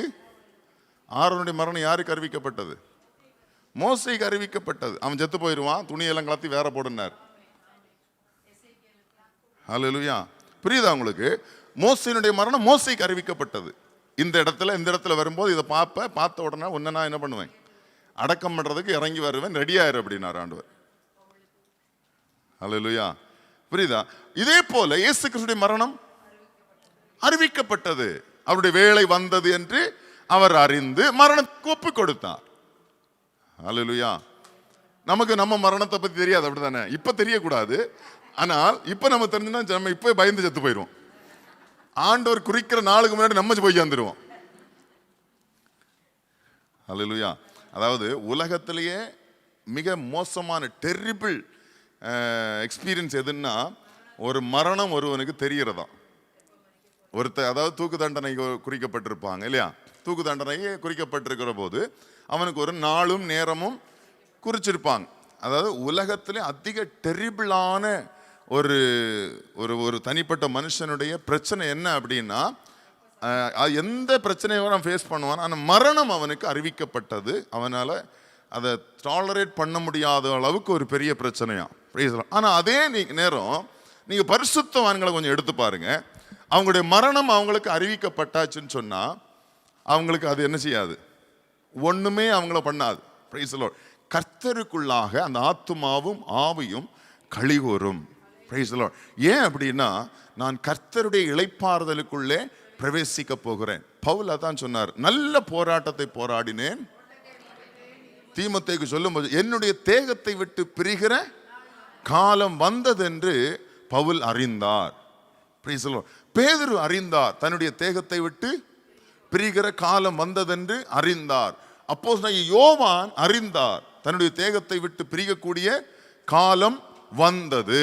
Price the Lord. இவர்கள் எல்லாரும் இந்த மரணத்தை அறிந்திருந்தும் அவங்க கர்த்தருக்குள்ள என்ன செஞ்சாங்க, களி கூர்ந்தார்கள். அல்லேலூயா. Price the Lord. அப்போ நாம் ஆண்டவருடைய சமூகத்திலே, ஆண்டவருடைய நாமத்திலே நாம் அவர் மேல் நம்பிக்கை உள்ளவர்களாக எடுக்கிற தீர்மானம் அது எனக்கு முடிவில் மரணமே எனக்கு அறிவிக்கப்பட்டாலும் அது என்ன செய்யாது, ஒண்ணுமே அசைக்காது. Price the Lord. சந்தோஷத்தோடு மரணத்தை எதிர்பார்த்திருக்கிற பரிசுத்தவான்கள் இன்றும் உண்டு. சந்தோஷத்தோடு மரணத்தை எதிர்பார்க்கிற பரிசுத்தவான்கள், ஹல்லேலூயா, அவருடைய மரணம் பரலோகத்திலேயே பெரிய களிகூறுதலாக இருக்கும். ஹல்லேலூயா. இப்போ இந்த மனுஷன், இந்த குஷ்டரோகி இயேசுவினிடத்துல வரும்படியாக எடுத்த முதல் தீர்மானம். இரண்டாவது அவன் செய்த காரியம் என்ன? இயேசு கிறிஸ்துவை தொழுது கொண்ட இரண்டாவது காரியம். ஹல்லேலூயா. நம்ம அநேகர் ஆண்டவராக இயேசு கிறிஸ்துவை அறிந்திருக்கிறோம், விசுவாசிக்கிறோம், மனம் திரும்புவதற்கென்று ஒப்பு கொடுக்கிறோம். ஆனால் அநேகரால் ஆராதிப்பதற்கு நமக்கு இன்னும் என்ன செய்யல, ஒரு பூரண முழு ஆத்மாவோடு ஆவியோடு நம்ம என்ன செய்யறது இல்லை, ஆராதிக்கிறது இல்லை. Praise the Lord. நான் எப்பவுமே விரும்புகிறது என்னன்னு சொன்னா, ஆண்டவரை ஆராதிப்பது என்பது என்னுடைய உலக பிரகாரமான தேவையை சார்ந்தா இருக்கக்கூடாது. என்னுடைய ஆராதனை என்னுடைய உலக பிரகாரமான நன்மையை எதிர்பார்த்த ஆராதனையா இருக்கக்கூடாது. எனக்கு அவர் நன்மை செய்தாலும் செய்யாவிட்டாலும் அவர் ஆராதனைக்கு உரியவர். Price the Lord. புரியுதா உங்களுக்கு? நீங்க பரிசுத்தர் அப்படின்னு சொல்லும் போது, நீங்க சொல்லாலும் சொல்லலனாலும் அவர் பரிசுத்தர் தான். நீங்க நல்லவர்னு சொல்லும் போது, நீங்க சொன்னாலும் சொல்லலனாலும் அவர் நல்லவர். Price the Lord. ஆனால் நான் இதை சொல்லும் போது, நான் உண்மையாக ஆவியோடு ஆத்மாவோடு இதை நான் ஏறெடுக்கும் போது, இந்த ஆராதனை கர்த்தருக்கு பிரியமுள்ளதாக மாறுகிறது. இரண்டாவது, இயேசு கிறிஸ்துவை திரளான ஜனங்கள் தொடர்ந்து வந்து கொண்டிருந்தார்கள். ஆனால் ஒருவரும் அவர் என்ன செய்யல, பணிந்து கொள்ளவில்லை, ஆராதிக்கவில்லை. திரளான கூட்டம் இயேசுவை பின்பற்றுகிறது போல காணப்படலாம், ஆனால் அவைகள் ஆராதிக்கிறதான்னு கவனிக்கணும். ஹல்லேலூயா. ஒரே ஒரு மனுஷன், சமுதாயத்தால் புறம்பாக்கப்பட்டிருந்த மனுஷன், சமுதாயத்தினால் அங்கீகரிக்கப்படாத மனுஷன், சமுதாயத்தினால் மரண தீர்ப்பு எழுதப்பட்டிருந்த மனுஷன், அவன் ஆண்டவராய் இயேசு கிறிஸ்துவினுடைய பாதத்தில் வந்து அவரை பணிந்து கொண்டான். நீங்களும் நானும் எப்படி? ஹல்லேலூயா. எத்தனையோ பேர் ஆராதிக்காமல் இருக்கலாம், எத்தனையோ பேர் ஆராதனைக்கு போகாமல் கூட இருக்கலாம். ஆனால் நான் எப்படி? நான் திரளான கூட்டத்தார் மத்தியில் இருக்கிறேனா, இல்ல இந்த குஷ்டரோகியை போல ஒரு மனுஷனுடைய கூட்டத்தில் நிற்கிறேனா? ஹல்லேலூயா. ஆராதிக்காத கூட்டத்தில் இருக்கிறேனா, ஆராதிக்கிற கூட்டத்தில் இருக்கிறேனா? இனி ஆராதிக்கிற நான், ஆராதனை ஏறெடுக்கிற நான். Price the Lord. ஆராதனை குறித்த ஞானம் நமக்கு வேணும், பாத்துங்க. ஹல்லேலூயா. நான் உலக பிரகாரமான நன்மை சார்ந்து என்னுடைய ஆராதனை இருக்கும் என்று சொன்னால், அது அல்ல கர்த்தருக்கு பிரியமான ஆராதனை. எனக்கு அவர் நன்மை செய்தாலும் செய்யாமல் போனாலும் அவர் ஆராதனை யோகியன். எத்தனை பேருக்கு தெரியும்? ஹல்லேலூயா. பிரைஸ். ஒரு ஆங்கில பாடல் உண்டு, தெரியுமா? You deserve the praise the Lord. அவர் ஒருவரே ஆராதனைக்கு, இல்ல அவர் ஒருவரே மகிமைக்கு பாத்திரர். ஹல்லேலூயா. இன்னைக்கு நம்ம ஆவிக்குரிய உலகம் எப்படி போயிருச்சுன்னு கேட்டீங்கன்னா, இது நம்மளை அறியாமலே நம்ம அதுக்குள்ள ஒரு பெரிய மாயைக்குள்ள இருக்கிறோம். நம்ம இயேசு கிறிஸ்துவை பின்பற்றுவதும், இயேசு கிறிஸ்துவை வந்து பாடலை பாடி ஆராதிப்பதும் உள்ளான, அதாவது மறைந்திருக்கக்கூடிய காரணம் என்னன்னு கேட்டீங்கன்னா, எனக்கு ஏதோ ஒன்று உலகத்துல தேவைப்படுது. ஹல்லேலூயா. உலக பிரகாரமான நன்மைக்காகவும் தேவைகளுக்காகவும் ஜெபிக்க கூடாதுன்னு நான் சொல்லவே இல்லை. அது ஜெபிக்கிற நேரங்களில் ஜெபிக்கப்பட வேண்டியது. ஆனால் ஆராதிக்கப்பட வேண்டிய நேரங்களில் அவர் ஒருவரே ஆராதனைக்கு உரியவர் என்கிற அந்த ஸ்பிரிட்ல வந்து ஆராதிக்கணும். அதுதான் கர்த்தருக்கு பிரியமான ஆராதனை. ஹல்லேலூயா. பரலோகத்தில் நீங்க கவனிச்சு பார்த்தீங்கன்னு சொன்னா, ஆராதனைகள் நடந்து கொண்டிருக்கிறது. ஹல்லேலூயா. நம்ம வெளிப்படுத்தின விசேஷத்தில் ஆராதனைகளை நீங்க பாத்தீங்க அப்படின்னு சொன்னா, இல்ல ஏசாயா புஸ்தகம் 6ஆம் அதிகாரத்தை நீங்க பாத்தீங்கன்னு சொன்னா, அங்கு பரலோகத்தில் நடைபெற்று கொண்டிருக்கிற ஆராதனைகள் பார்க்க முடியும். எந்த ஆராதனையிலும் நீங்க பாத்தீங்கன்னா திரும்ப திரும்ப நீர் ஒருவரே ஆராதனைக்குரியவர், நீர் ஒருவரே ஆராதிக்கப்பட வேண்டியவர்ங்கிறதான் ரிப்பீட் ஆகிட்டே இருக்கும். ஹல்லேலூயா. அடுத்தது, அவர் பரிசுத்தர்ங்கிற சத்தம் கேட்டுக்கொண்டே இருக்கும். ஹல்லேலூயா. புரியுதா உங்களுக்கு? இதுதான் ஆராதனை. இப்படிப்பட்ட ஆராதனையில மகிமை வெளிப்படும், மகிமை உண்டாகும். ஹல்லேலூயா. ஏசாயாவின் புஸ்தகம் 6ஆம் அதிகாரத்தை நீங்க எடுத்து வாசிச்சீங்கன்னு சொன்னா, அந்த இடத்துல ஒரு தரிசனத்தை காண்கிறான் ஏசாயா தீர்க்கதரிசி. தரிசனத்தை கண்டபோது சேராபீன்கள் அவருக்கு சிங்காசனத்துக்கு மேலாக நின்று சேனைகளின் கர்த்தர் பரிசுத்தர் பரிசுத்தர் பரிசுத்தர் என்று ஒருவரை ஒருவர் சத்தமாய் கூப்பிட்டு சொன்னார்கள். ஆலயம் எதனால் நிரம்பிற்று? மகிமையினால் நிரம்பிற்று. அல்லேலூயா. அப்போ நான் ஆராதிக்கப்பட வேண்டிய தேவன் ஒருவருக்கே நான் ஆராதனை செலுத்துவேன் என்று சொன்னால் அவர் மகிமைப்படுவார், உங்களையும் மகிமையினால் நிரப்புவார். அதனால நான் சொல்லுவேன், ஆராதிக்கிற பிள்ளைகள் ஒரு நாளும் வெட்கப்பட்டு போக மாட்டாங்க, ஒரு நாளும் பூமியில தாழ்ந்து போக மாட்டாங்க. எப்படிப்பட்ட ஆராதனையா இருக்கணும்? அவருடைய நாம மகிமைப்படும்படி அவர் ஒருவரை ஆராதனைக்கு உரியவர் என்று அறிந்து எடுக்கிற ஆராதனை. அல்லேலூயா. புரியுதா? எனக்கு ஆண்டவர் இதை தந்துட்டா நல்லா இருக்கும், எனக்கு ஆண்டவர் செஞ்சுட்டா நல்லா இருக்கும், ஆண்டவரே நான் உண்மை அது அல்ல. அல்லேலூயா. யோபு சொன்னாரு, கர்த்தர் கொடுத்தார் அவருடைய நாமத்துக்கு. நம்ம சிம்பிளா பேசிட்டு போயிட்டோம் பாத்தீங்களா? கர்த்தர் எடுத்தாதான் தெரியும். ரொம்ப சிம்பிளா பேசுறோம் பாத்தீங்களா? கர்த்தர் கொடுத்தார். யோபு சொன்னாரு, நம்ம அல்லேலூயா, நம்முடைய நிலைமை, நம்முடைய எபிலிட்டி என்ன என்பது கர்த்தருக்கு தெரியும். பயந்துராதீங்க, ஒன்னும் எடுக்க மாட்டார். கைப்பிடிச்சு சொல்லு, பயப்படாதீங்க, உங்ககிட்ட ஒன்னும் எடுக்க மாட்டார். ஆனா ஆராதனை மட்டும் நிறுத்திடாதீங்க, நிறுத்திடாதீங்க. அல்லேலூயா. ஆராதிக்கிறது என்ன செய்யக்கூடாது? நிறுத்திடவே கூடாது. இயேசு ஆராதனைக்கு உரியவர். Price the Lord. புரியுதா உங்களுக்கு? யோவான் எழுதின சுவிசேஷம் 13ஆம் அதிகாரம் வாசிக்க வேண்டாம். 13ஆம் அதிகாரத்துல இயேசு என்ன பண்ணுவார் அப்படின்னு கேட்டா, இடுப்புல ஒரு சீலையை கட்டி கொண்டு ஒரு பணிவிடைக்காரனை போல தன்னுடைய சீஷர்களுடைய பாதங்களை கழுவ ஆரம்பிப்பார். Price the Lord. பேதுருவுக்கு அது அக்செப்ட் பண்ண முடியல. நீங்க எவ்வளவு பெரிய ஆளு, நீங்க எல்லாம் அங்க அப்படிதான் சொல்லுவார் அவர். அந்த சிச்சுவேஷன் அப்படிதான் இருக்கும். இல்ல, அப்போ என்ன வாசிக்க வேண்டாம். அப்போ அந்த சிச்சுவேஷன் எப்படி அப்படின்னா, நீங்க எவ்வளவு பெரிய ஆளு, நீங்க எல்லாம் போய் எங்க காலை கழுவலாமோ? அப்ப ஆண்டவர் சொல்லுவாரு, ஆண்டவரும் அது வாசி, ஆண்டவனும் போதகனுமாகிய நானே உங்கள் கால்களை கழுவினது உண்டானால். அப்போ இயேசு தான் ஆண்டவர் என்றும் போதகர் என்றும் தானே டிக்ளேர் பண்ண. ஏனென்றால் அவர் அதற்கு பாத்திரர், அவர் அதுக்கு யோக்கியன். அல்லேலூயா. அப்போ ஆராதிக்க வேண்டும் என்பது முதலாவது நாம் எடுக்க வேண்டிய தீர்மானம், கர்த்தரிடமாய் திரும்ப வேண்டும். இரண்டாவது, நான் ஆராதிக்க வேண்டும். Price the Lord. ஆராதிக்கிற மனுஷன் எந்த மனுஷன் முன்பாக தலை குனிஞ்சு போக மாட்டான். ஏன்னு சொன்னா இன்னொரு அர்த்தம் உண்டு. ஆராதனை என்பது கர்த்தருக்கு முன்பாக நிற்பது. மறந்தே போயிடக்கூடாது. ஆலயத்துக்கு நம்ம ஆராதிக்கும்படி வருகிறோம், கர்த்தரை தொழுது கொள்ளும்படி வருகிறோம். வருகிற நாம் இங்கு நிற்கிற மனிதர்கள் முன்பாக அல்ல, கர்த்தருக்கு முன்பாக நிற்கிறோம் என்கிறதை மறந்து போயிடவே கூடாது. அல்லேலூயா. ஆராதிக்கிற மனுஷனை ஒரு நாள் ஆண்டவர் தலைகுனிய விட மாட்டார். விசுவாசிக்கிறீங்களா? நீங்க வர்ஷிப் பண்ணணும். நீங்க ஆராதிக்கிற ஆராதனை வேதம் சொல்லுகிறது, நீ எப்படி கர்த்தரை தொழுது கொள்ள வேண்டுமா? ஆவியோடும் உண்மையோடும் கர்த்தரை முழு உள்ளத்தோடும் முழு ஆத்மாவோடும் அவர்கள் அன்பு கூர்ந்து என்ன செய்ய வேண்டுமா? அவரை ஆராதிக்க வேண்டும். Price the Lord. அப்ப இந்த குஷ்டரோகி செய்த காரியம் இரண்டாவது, அவன் இயேசுவின் பாதத்திலே வந்து தொழுது கொண்டான். Price the Lord. அடுத்தது பாத்தீங்க அப்படின்னு சொன்னா, இவனுக்கு சந்தேகமே இல்லாத ஒரு விசுவாசம். Price the Lord. நம்ம முடிவு தீர்மானம் எடுக்கிறதுல சோர்ந்து போவோம், ஆராதிக்கிறதுல கூட ஆராதிச்சிருவோம். அடுத்தது விசுவாசத்தில் அநேக நேரங்களில் சோர்ந்து போயிடுவோம். Price the Lord. எது தலைக்கு மேல வந்து நிற்கும் அப்படின்னா, சுற்றி இருக்கக்கூடிய சூழ்நிலை. Price the lord. இந்த சூழ்நிலையை பார்க்கும்போது சில நேரங்களில் நம்முடைய விசுவாசம் ஆட்டங்காண ஆரம்பிச்சிடும்.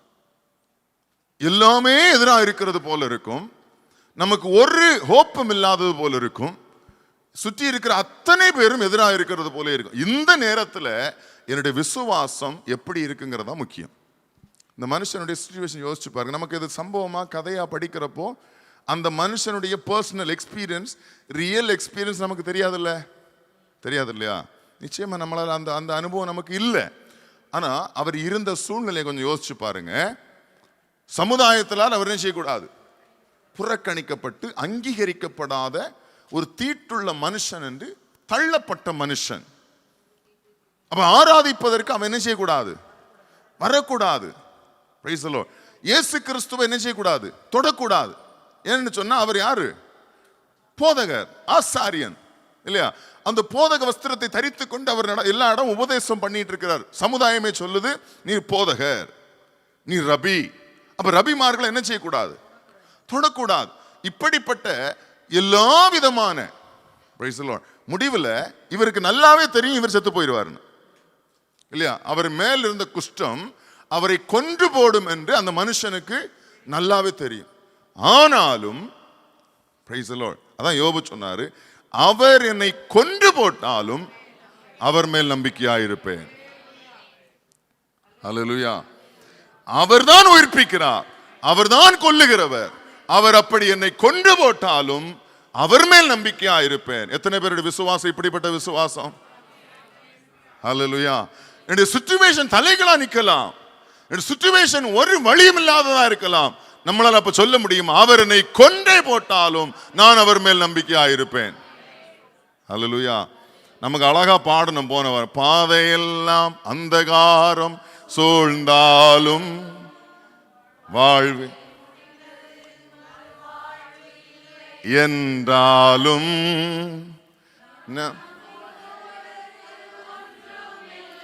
என்றாலும் நம்புவே என் இயேசு ஒருவரை.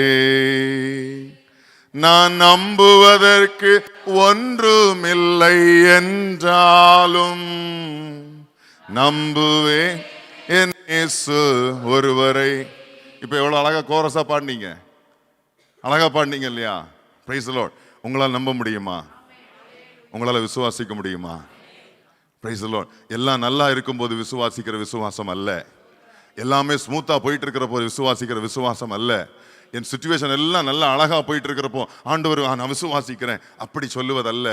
ஒன்றுமில்லாமல் இருக்கிற போது, எல்லா சூழ்நிலையும் எதிராக இருக்கும் போது ஆண்டவர் உங்களால் விசுவாசிக்க முடியுமா? அவர் எனக்கு நன்மை செய்தாலும் செய்யாவிட்டாலும் உங்களால் விசுவாசிக்க முடியுமா? அவர் என்னை கொன்று போட்டாலும் உங்களால் விசுவாசிக்க முடியுமா? அந்த விசுவாசம் கனப்படுத்தப்படும். அல்லேலூயா. அந்த விசுவாசம் கர்த்தரால் அங்கீகரிக்கப்படும். அந்த விசுவாசம் உங்களுக்கு நீதியாக எண்ணப்படும்.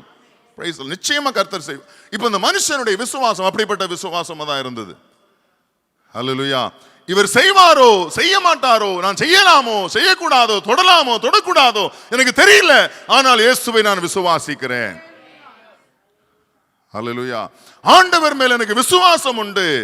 Price the Lord. நான் நிற்கிற பூமி நிலைகுலைந்து போனாலும் பிரைஸ் தி லார்ட் அவர் மேல் நம்பிக்கையா இருப்பேன். Price the Lord. அவர் எனக்கு நன்மை செய்தாலும் செய்யாவிட்டாலும் அவர் மேல் நம்பிக்கையா இருப்பேன். அல்லேலூயா. 1 கொரிந்தியருக்கு எழுதின 15ஆம் அதிகாரத்துல பவுல் சொல்லுவாரு, இயேசு கிறிஸ்துவை பின்பற்றுகிறவர்கள் எப்படிப்பட்டவர்களா இருக்க வேண்டுமா, எப்படி பின்பற்றுவர்களா இருக்க வேண்டுமா? 19ஆம் வசனம் நினைக்கிறேன். 1 கொரிந்தியர் 15:19. இம்மைக்காக மாத்திரம்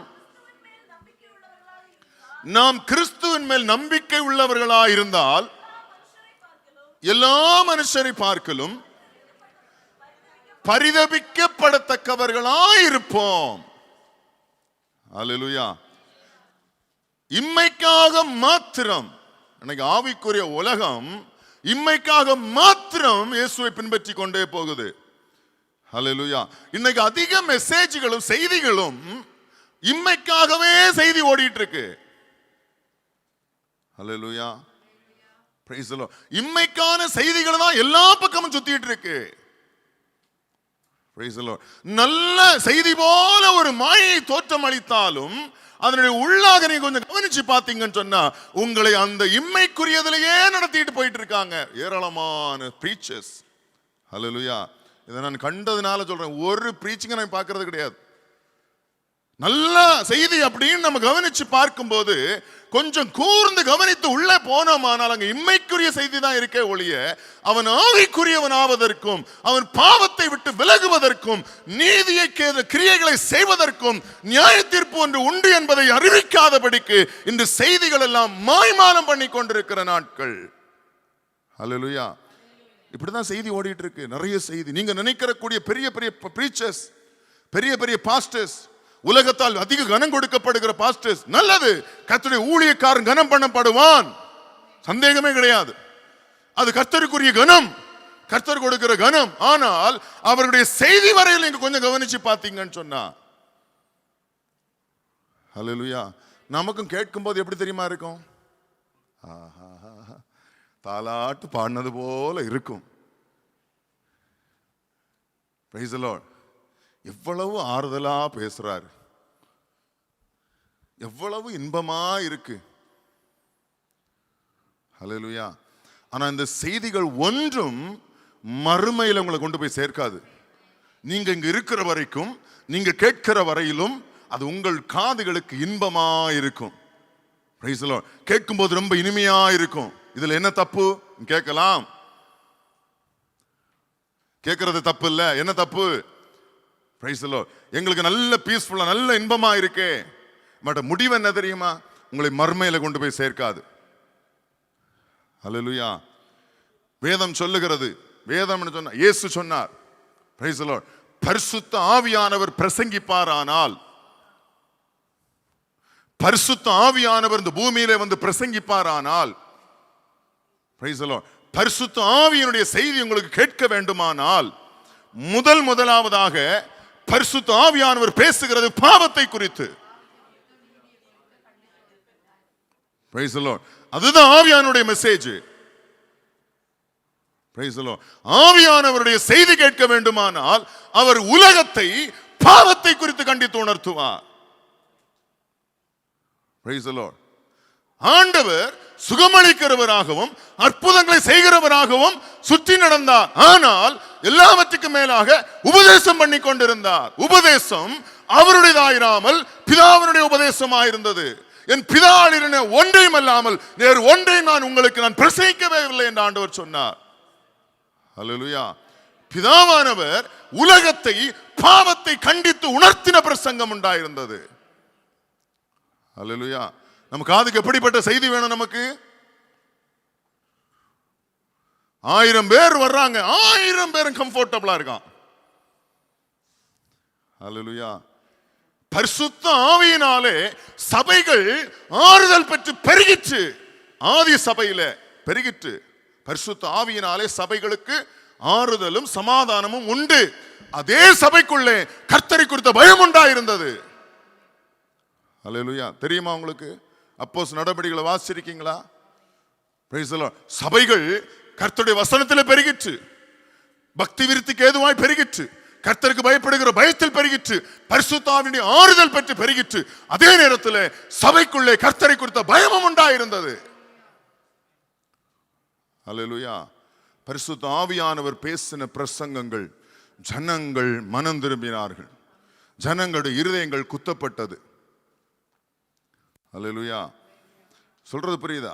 அப்ப சபைக்குள்ள வரும்போது எப்பொழுதெல்லாம் ஆவியானவர் பேசுகிறாரோ, ஆவியானவர் பாவத்தை குறித்து பேசாமல் செய்தி இருக்காது. சரி, பாவத்தை குறித்தே பேசிட்டு போயிடுவார் ஆவியானவர்? இல்ல. அடுத்தது இயேசு சொன்னாரு, நீதியை குறித்து. Price the Lord. நீதியை குறித்து பிரசங்கிப்பார். என்ன நீதி? அந்த நீதி அத்தனையுமே குமாரனாகிய இயேசு கிறிஸ்துவுக்குள் இருந்தது. Price the Lord. நீ பாவத்தில் இருக்கிறாயா? நீதியாகிய இயேசு கிறிஸ்துவை விசுவாசி, நீ உன் வீட்டாரும் பிழைப்பீர்கள். அதுதான் நீதி. நீதி உன்னிடத்தில் அல்ல, இயேசுவிடத்தில் நீதி. Price the Lord. அத்தனை நீதியும் தன்னுடைய குமாரன் மேல வைத்து இந்த பூமியில கர்த்தர் அனுப்பினார்.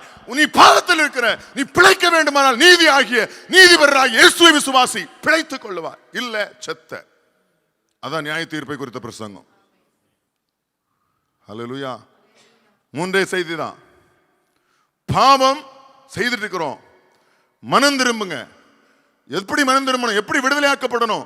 குமாரன் இயேசு கிறிஸ்து உங்களுக்கு அடிக்கப்பட்டிருக்கிறார், விசுவாசித்தால் பிழைத்துக் கொள்ளுவாய்.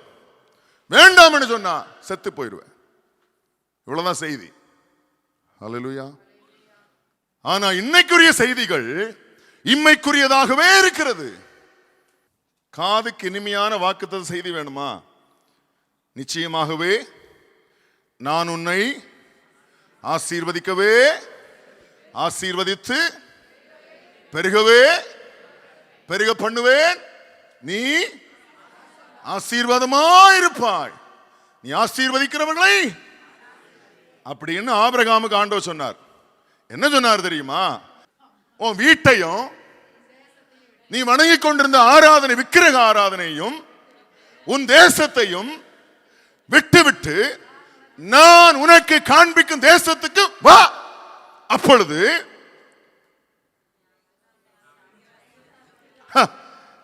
நமக்கு அதெல்லாம் வேண்டாம். நான் எப்படி இருக்கிறேனோ அப்படியே தான் இருப்பேன். ஆனா நீ என்னை ஆசீர்வதி. அதெல்லாம் இங்க நடக்காது. ஹல்லேலூயா. அப்பதான் வாக்கு தத்துவம். Price the Lord. கிளம்பி வந்தார் வாக்கு தத்துவத்தை சுதந்திரிக்கும்படியா. வந்தவர் ஒரு இடத்துல கிடக்கணும் இல்ல, நேர எகிப்துக்கு போயிட்டார். வந்த வேகத்தில் அப்படியே கிளம்பி போயிட்டாப்புல. போன போக்கில் அங்கிருந்து உடனே கிளப்பி கொண்டு வந்துட்டாப்புல. ஹல்லேலூயா. அதுதான் பெரிய வினையா வந்து நிக்குது. நமக்கு ஆசீர்வாதமா இருக்குது. ஏன்னு சொன்னா அவர் மேல இருந்த வாக்கு தத்தம். யார் மேல இருந்தது? ஆபிரகாமின் மேல இருந்த ஆசீர்வாதம், வாக்கு தத்தம் நமக்கு இன்னைக்கு கை கொடுக்குது. நீங்க எல்லாரும் ஆசீர்வதிக்கப்பட்டிருக்கிறீங்க. உலக பிரகாரமாகவும் சரி, இம்மைக்குரிய ஆசீர்வாதமும் சரி, ஆண்டவர் ஆபிரகாமுடைய வாக்கு தத்தத்தை நம் மூலமாக நிறைவேற்றிட்டு இருக்கார். நம்புறீங்களா? Price the Lord. வேதம் சொல்லுது, இம்மைக்காக மாத்திரம் ஒருவன் கிறிஸ்துவின் மேல் நம்பிக்கை உள்ளவனாக இருப்பானானால் மற்ற எல்லாம், அதாவது கிறிஸ்துவை அறியாத மற்ற எல்லா மனுஷனை பார்க்கலும் அவன் எப்படிப்பட்டவனா இருப்பான்? பரிதபிக்கப்பட்ட பரிதாப கூட்டத்தில் இருக்கிறான் அப்படிங்குது. ஆனா நம்ம அந்த கூட்டத்தில் மாத்திரம் இல்லாதபடி உலக பிரகாரமாக கர்த்தர் நம்ம என்ன பண்ணியிருக்கிறாரு? ஆசீர்வதித்ததோடு மாத்திரமல்ல, நமக்கு ஆவிக்குரிய மறுமைக்குரிய எல்லா ஆசீர்வாதங்களையும் தந்து, ஆபிரகாமினுடைய தவறு நமக்கு நிறைவு. அப்படிதானே? ஆபிரகாம் ஒரு தவறு பண்ணார், அதனுடைய விளைவாக இந்த பெரிய ஒரு ஜெனரேஷன் வந்துச்சு. அப்படிதானே? இன்று அந்த ஜெனரேஷன் மூலமாக நாம் என்ன செய்யப்பட்டிருக்கிறோம்? 2 ஆசீர்வாதத்தையும் பெற்றிருக்கிறோம். விசுவாசிக்கிறீங்களா? இந்த 2 ஆசீர்வாதமும் நமக்கு ஊர்ல கிடைச்சதோ இல்லையோ, இங்க நல்லா கிடைச்சது இல்ல, ஆண்டவர் தந்திருக்கிறார் இல்லையா? அப்ப ஆண்டவர் எவ்வளவு நல்லவர். Price the Lord. விசுவாசத்துல என்ன செஞ்சிடக்கூடாது? சோர்ந்து போயிடக்கூடாது. என்ன சூழ்நிலைகள் இருந்தாலும் நம் விசுவாசத்துல மட்டும் என்ன செஞ்சிடக்கூடாது? சோர்ந்து போகிறவர்களாக இருக்கக்கூடாது. இம்மைக்குரிய ஆசீர்வாதத்தில் ஒருவேளை அது தடையாகவோ, இல்லை என்றால் கிடைக்காமலோ, இல்லை என்றால் நிறைவேறாமலோ போகலாம். ஆனால் நான் மறுமைக்குரிய ஆசீர்வாதத்தை என்ன செஞ்சிடக்கூடாது? இழந்தே போயிடக்கூடாது. எனக்கு ஒரு வியாதி வரும்போது அந்த வியாதிக்கு ஒரு காலம் உண்டு, ஒரு குறிப்பிட்ட காலம். சரியாகக்கூடிய வியாதியா இருக்கலாம், சரியாகாம இருக்கக்கூடிய வியாதியாக இருக்கலாம். இதனால ஆண்டவர்கிட்ட போய் நம்ம என்ன செய்ய முடியாது?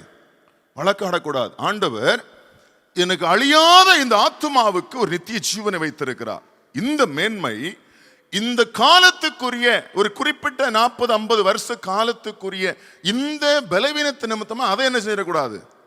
இழந்து போயிடக்கூடாதுன்னு ஆண்டவர் இதை பேசு அப்படின்னார். அப்ப நான் அந்த வார்த்தைகளை சொன்னேன். அதுக்கப்புறம் நான் வியாதியா இருக்கிறவங்களுக்கெல்லாம் அந்த வார்த்தை நான் அடிக்கடி உபயோகப்படுத்துற பழக்கம் உண்டு. Price the Lord. சரீரங்களிலே நாம் வரக்கூடிய ஒருவேளை சரியாக கூட வியாதியோ சரியாகாத வியாதிகளாக இருக்கலாம். ஆனா அந்த வியாதிக்கு எவ்வளவு நாள் தான் டைம்? என் சரீரம் அழிகிற வரையிலும், நான் இந்த உலகத்துல உயிரோடு இருக்கிற வரையில். ஆனா என் ஆத்துமாவுக்கு என்ன கிடையாது? மரணம் கிடையாது, அழிவு கிடையாது. இது 2 இடத்துல ஆண்டவர் நியமித்து வச்சிருக்கார். 2 இடத்துல நியமித்து வச்சிருக்கார். யாருக்கு? சரீரத்துக்கு அல்ல, ஆத்துமாவுக்கு.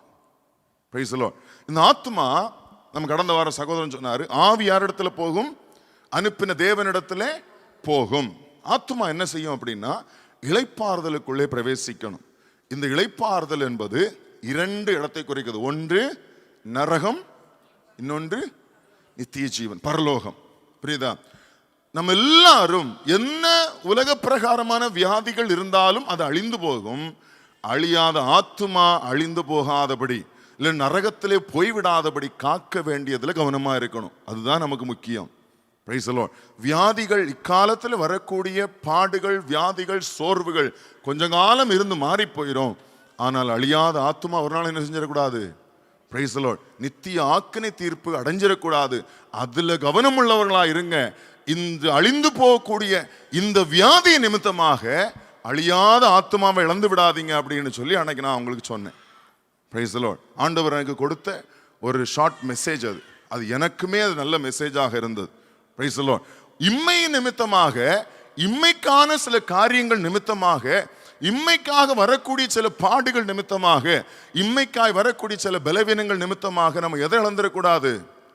மேன்மையான மறுமைக்குரிய ஆசீர்வாதத்தை என்ன செஞ்சிடக்கூடாது? இழந்தே போயிடக்கூடாது. கவனமா இருக்கணும். அதனாலதான் யோபு சொன்னார், அவர் என்னை கொன்றே போட்டாலும், ஹல்லேலூயா, அவர் எனக்கு நன்மை செய்தாலும் செய்யாமல் போனாலும் அவர் மேல் நம்பிக்கையா இருப்பேன். ஹல்லேலூயா. நான் ஒரு நாள் மரித்து போவேன், என்னை கொல்லுகிறது அவரா இருந்துட்டுமே. அதான் அவர் சொல்றார், என்னை கொன்று போட்டாலும். ஏன்னு சொன்னா அவர் கொன்னுட்டாருன்னு சொன்னா பிரைஸ் தி லார்ட், அவர் என்னை எடுத்துருவார் நம்பிக்கை. அதான் சொன்னார், என் மீட்பர் உயிரோடு இருக்கிறார், நான் அவரை காண்பேன். ஹல்லேலூயா. அவரை காண்பேன் என்று யோபு விசுவாசித்தான். Praise the lord. இந்த மனுஷன் சூழ்நிலையை பார்க்காதபடிக்கு இந்த குஷ்டரோகி இயேசுவின் மேல் விசுவாசத்தோடு வந்தான். இன்னைக்கு காலை ஆராதனைக்கு வந்திருக்கிற உங்களை பார்த்து கர்த்தர் கேட்கிறார், நீ வந்திருக்கிற விசுவாசம் எப்படிப்பட்ட விசுவாசம்? இயேசுவினிடத்தில் வந்திருக்கிற விசுவாசம் என்ன விசுவாசம்? சூழ்நிலையை பார்த்தா நமக்கு சூழ்நிலை எதுவுமே நமக்கு சரியா இல்லை, சூழ்நிலை எதுவுமே பாசிட்டிவா இல்லை. ஆனாலும் அந்த எல்லா சூழ்நிலையும் உடைத்து அந்த குஷ்டரோகி இயேசுவுக்கு முன்பாக வந்தான். ஹல்லேலூயா. அடுத்தது சொன்னான், இப்ப இவருக்கு ஒரு பெரிய தயக்கம் என்ன அப்படின்னா, he is unclean man, இல்லையா? சுத்தமில்லாத மனுஷன். நீங்க எப்படி ஏதாவது ஃபீல் பண்ணியிருக்கீங்களா? திடீர்னு ஏதோ ஒன்று ஒரு மாதிரி ஒரு ஃபீல் பண்ணும், ஏதோ ஒன்று கிளீனா இல்லையே அப்படின்னு. எப்போ அது ஃபீல் பண்ணியிருக்கீங்களா? அது என்ன டிஸ்டர்பன்ஸ் அப்படின்னா, சோல் வந்து ஏதோ கரைப்பட்டது போல ஒரு உணர்வு. சரீரம் கரைப்பட்டுருச்சு அப்படின்னா நம்ம உடனே என்ன பண்ணுவோம்? குளிச்சிருவீங்க, சோப்பவோ சாம்பவோ போட்டு மேனியை பாதுகாத்துடலாம். இந்த ஆத்மா, இந்த சோல் இருக்கு பாருங்க, அதாவது அது நம்ம ஆவிக்குரிய அனுபவத்தில் வர வர வர அது நம்மளை விட்டு போயிடும். ஆரம்ப அனுபவத்தை சொல்கிறேன். நம்ம சும்மா உட்காந்துட்டு இருப்போம், சாதாரணமாக தான் இருப்போம். திடீர்னு உள்ளான ஒரு கலக்கம் போல ஒரு விதமான feel, I feel like unclean அப்படின்னு வரும். இதை என்ன பண்ணுறது? வாஷ் பண்ணணும் இல்லை? அப்படிதானே? நம்ம என்ன சோப்பு போட்டாலும் சரி, என்ன ஷாம்பு போட்டாலும் சரி, இதை வாஷ் பண்ண முடியாது. பார்த்துங்க, சரீரப்பிரகாரமாக இருக்கக்கூடிய இந்த அன்கிளீன்னஸ் இதை என்ன பண்ணிடலாம்? ஏதோ ஒரு சொல்யூஷன் போட்டு நம்ம கிளீன் பண்ணிடலாம், தண்ணி ஊற்றி நம்ம கழுவிடலாம். ஆனால் எனக்கு உள்ளான மனுஷனில் இந்த மாதிரியான உணர்வு உங்களுக்கு வந்திருக்கா? ஏதாவது ஃபீல் பண்ணியிருக்கீங்களா? நம்ம எப்போவுமே பர்ஃபெக்டாக தான் இருக்கும் அப்படின்னு சொல்லிட்டு இருக்காதீங்க. நம்ம எல்லாருமே பாவம் நிறைந்த இந்த உலகத்தில் இருக்கிறோம். ஒரு போதகர் இப்படியா சொன்னார், நீங்களா தான் போயிட்டு இருக்கீங்க, நீங்க பார்க்காமல் உங்க தலைக்கு மேல ஏராளமான பறவைகள் பறந்துட்டு இருக்குது அப்படின்னு ஒரு எக்ஸாம்பிளா சொன்னார். ரொம்ப அழகா இருந்தது அந்த எக்ஸ்பிளனேஷன். அப்போ உங்களை அறியாமலே தலைக்கு மேல ஏராளமான பறவைகள் பறந்துட்டு இருக்கு அப்படின்னார். உங்க பார்வைக்கு அது தெரியாது. இந்த பறவைகள் உங்க மேல என்ன பண்ணிட்டே இருக்குமா? எச்சம் போட்டுட்டே இருக்கும், அந்த அசுத்தம் பண்ணிக்கிட்டே இருக்கும். அது நீங்க நினைச்சா கூட என்ன செய்ய முடியாது, அவாய்ட் பண்ண முடியாது. ஏன்னு சொன்னா நீங்க எங்க இருக்கீங்க? இந்த ஏராளமான பறவைகள் பறந்து கொண்டிருக்கக்கூடிய இந்த உலகத்தில் இருக்கிறோம். Price the lord. இந்த உலகத்தை விட்டு நம்ம என்ன செய்ய முடியாது, நம்ம ஆண்டவர் நம்ம எடுக்காவிட்டால் நம்ம என்ன செய்ய முடியாது. இந்த உலகத்தை விட்டு பாவத்தை என்ன செய்ய முடியாது, நம்மளால எடுக்க முடியாது. அப்ப நம்ம தலைக்கு மேல 24 ஹவர்ஸும் இந்த பறந்துகிட்டே இருக்கும், ஏராளமான பாவங்கள் பறந்து கொண்டே இருக்கும். நீங்க விரும்பினாலும் நீங்க விரும்பாவிட்டாலும் நம்ம மேல இது என்ன பண்ணிட்டே இருக்குது, எச்சம் போட்டுட்டே இருக்குது. Price the Lord. இப்ப என்ன ஆயிட்டேன் நானு, அன்கிளீன். Price the Lord. இப்படி ஒரு ஃபீல் அப்பப்ப வருது, வந்திருக்கு. நான் வந்ததுனால தான் சொல்றேன். Price the Lord. எப்படி இதுல இருந்து விடுதலை ஆவது அப்படின்னு நம்ம தீர்மானிக்கும். உங்களுக்கு ஒருவேளை இந்த அனுபவங்கள் நீங்க இருக்கலாம், இந்த அனுபவங்களுக்குள்ள நீங்க இருக்கலாம், நீங்க இந்த அனுபவத்தை அனுபவப்பட்டிருக்கலாம், இல்லை இனிமேல் இப்படிப்பட்ட அனுபவங்கள் உங்களுக்கு வரலாம். நீங்க கரெக்டா தான் இருப்பீங்க, நீங்க நல்லா போயிட்டு தான் இருப்பீங்க. திடீர்னு ஏதோ ஒன்று ஒரு ஃபீல், ஒரு அன்கிளீன்னஸ், அப்படி ஒரு ஃபீல் வந்துச்சுன்னு சொன்னா எங்க வரணும், இயேசுவின் இடத்துல வந்தா மட்டும்தான் அது என்னவாகும், தூய்மையாகும். Praise the lord. அதான் ஃபாதர் பண்ணார், என்னை கழுவி கழுவி தூய்மையாக்கும் கல்வாரி இரத்தத்தாலே நான் பனியை போல வெண்மையாவே, முற்றிலும் வெண்மையாவே. அவருடைய பாடல்கள் ஜஸ்ட் ரைட்டிங் கிடையாது, அனுபவம். நமக்கு நல்லாவே தெரியும், வசனம் தான், பட் அனுபவம், இட்ஸ் எக்ஸ்பீரியன்ஸ். அதான் அவருடைய பாடல்களாக வெளிப்படும். அவர் அநேக டெஸ்டிமனி சொல்லுவார். பாட்டு நான் இங்கே ஜோம் பண்ணிட்டு இருந்தேன், இங்கே போயிருந்தேன், இப்படி ஒரு சுச்சுவேஷனில் இருந்தேன், இந்த பாட்டு அது அவருடைய அனுபவம். அதனால தான் இன்னைக்கு அந்த பாட்டு இருக்குது. அப்போ அவர் இந்த பாடினது பழைய ஆரம்ப காலத்தில் இல்லை, இவர் ரொம்ப வயசாகி தான் பாடினார் இந்த பாட்டு. அப்போ அவரே அதை ஃபீல் பண்ணியிருக்கிறார்ல, அன்கிளீன். அப்படிதானே? இந்த உலகத்தில் இருக்கக்கூடிய பரிசுத்தவான்கள் என்று காணக்கூடிய அத்தனை பேரும், மாமிசத்தில் இருக்கக்கூடிய அத்தனை பேரும் இதை ஃபீல் பண்ணணும். பண்ணுனீங்கன்னு சொன்னாதான் நீங்க கர்த்தருக்குள்ள இருக்கீங்கன்னு அர்த்தம். யாருக்கு இந்த ஃபீல் வராது அப்படின்னா, கர்த்தரை அறியாதவனுக்கு அதை குறித்த ஃபீலிங்கே வராது. அவன் பண்ணி கூட்ட மாதிரி அதிலே தான் கிடந்து புரளுவான். ஆனாலும் அவன் சாக்கடையில் இருக்கிறான்னு, அவன் கிளீனா இல்லை, சுத்தமா இல்லைன்னு அவனுக்கு உணர்வு வரவே வராது. ஆனால் யாருக்கு இந்த உணர்வு வரும் அப்படின்னா, இயேசு கிறிஸ்துவை ஆராதிக்கிற பிள்ளைகளுக்கு இந்த அன்கிளீன் என்கிற ஃபீல் வரணும். ஆண்டவரே, ஏதோ ஒன்று என்ன டிஸ்டர்ப் பண்ணுது, ஏதோ ஒன்று எனக்கு இந்த ஃபீல் வந்துருச்சுனாலே கண்டிப்பாக நான் ஆண்டோட சமூகத்தில் போயிடுவேன். நான் போகாமல் அன்னைக்கு நான் தூங்கவே மாட்டேன். ஏன்னு சொன்னால் அந்த இரவு எனக்கு தூக்கம் வராது.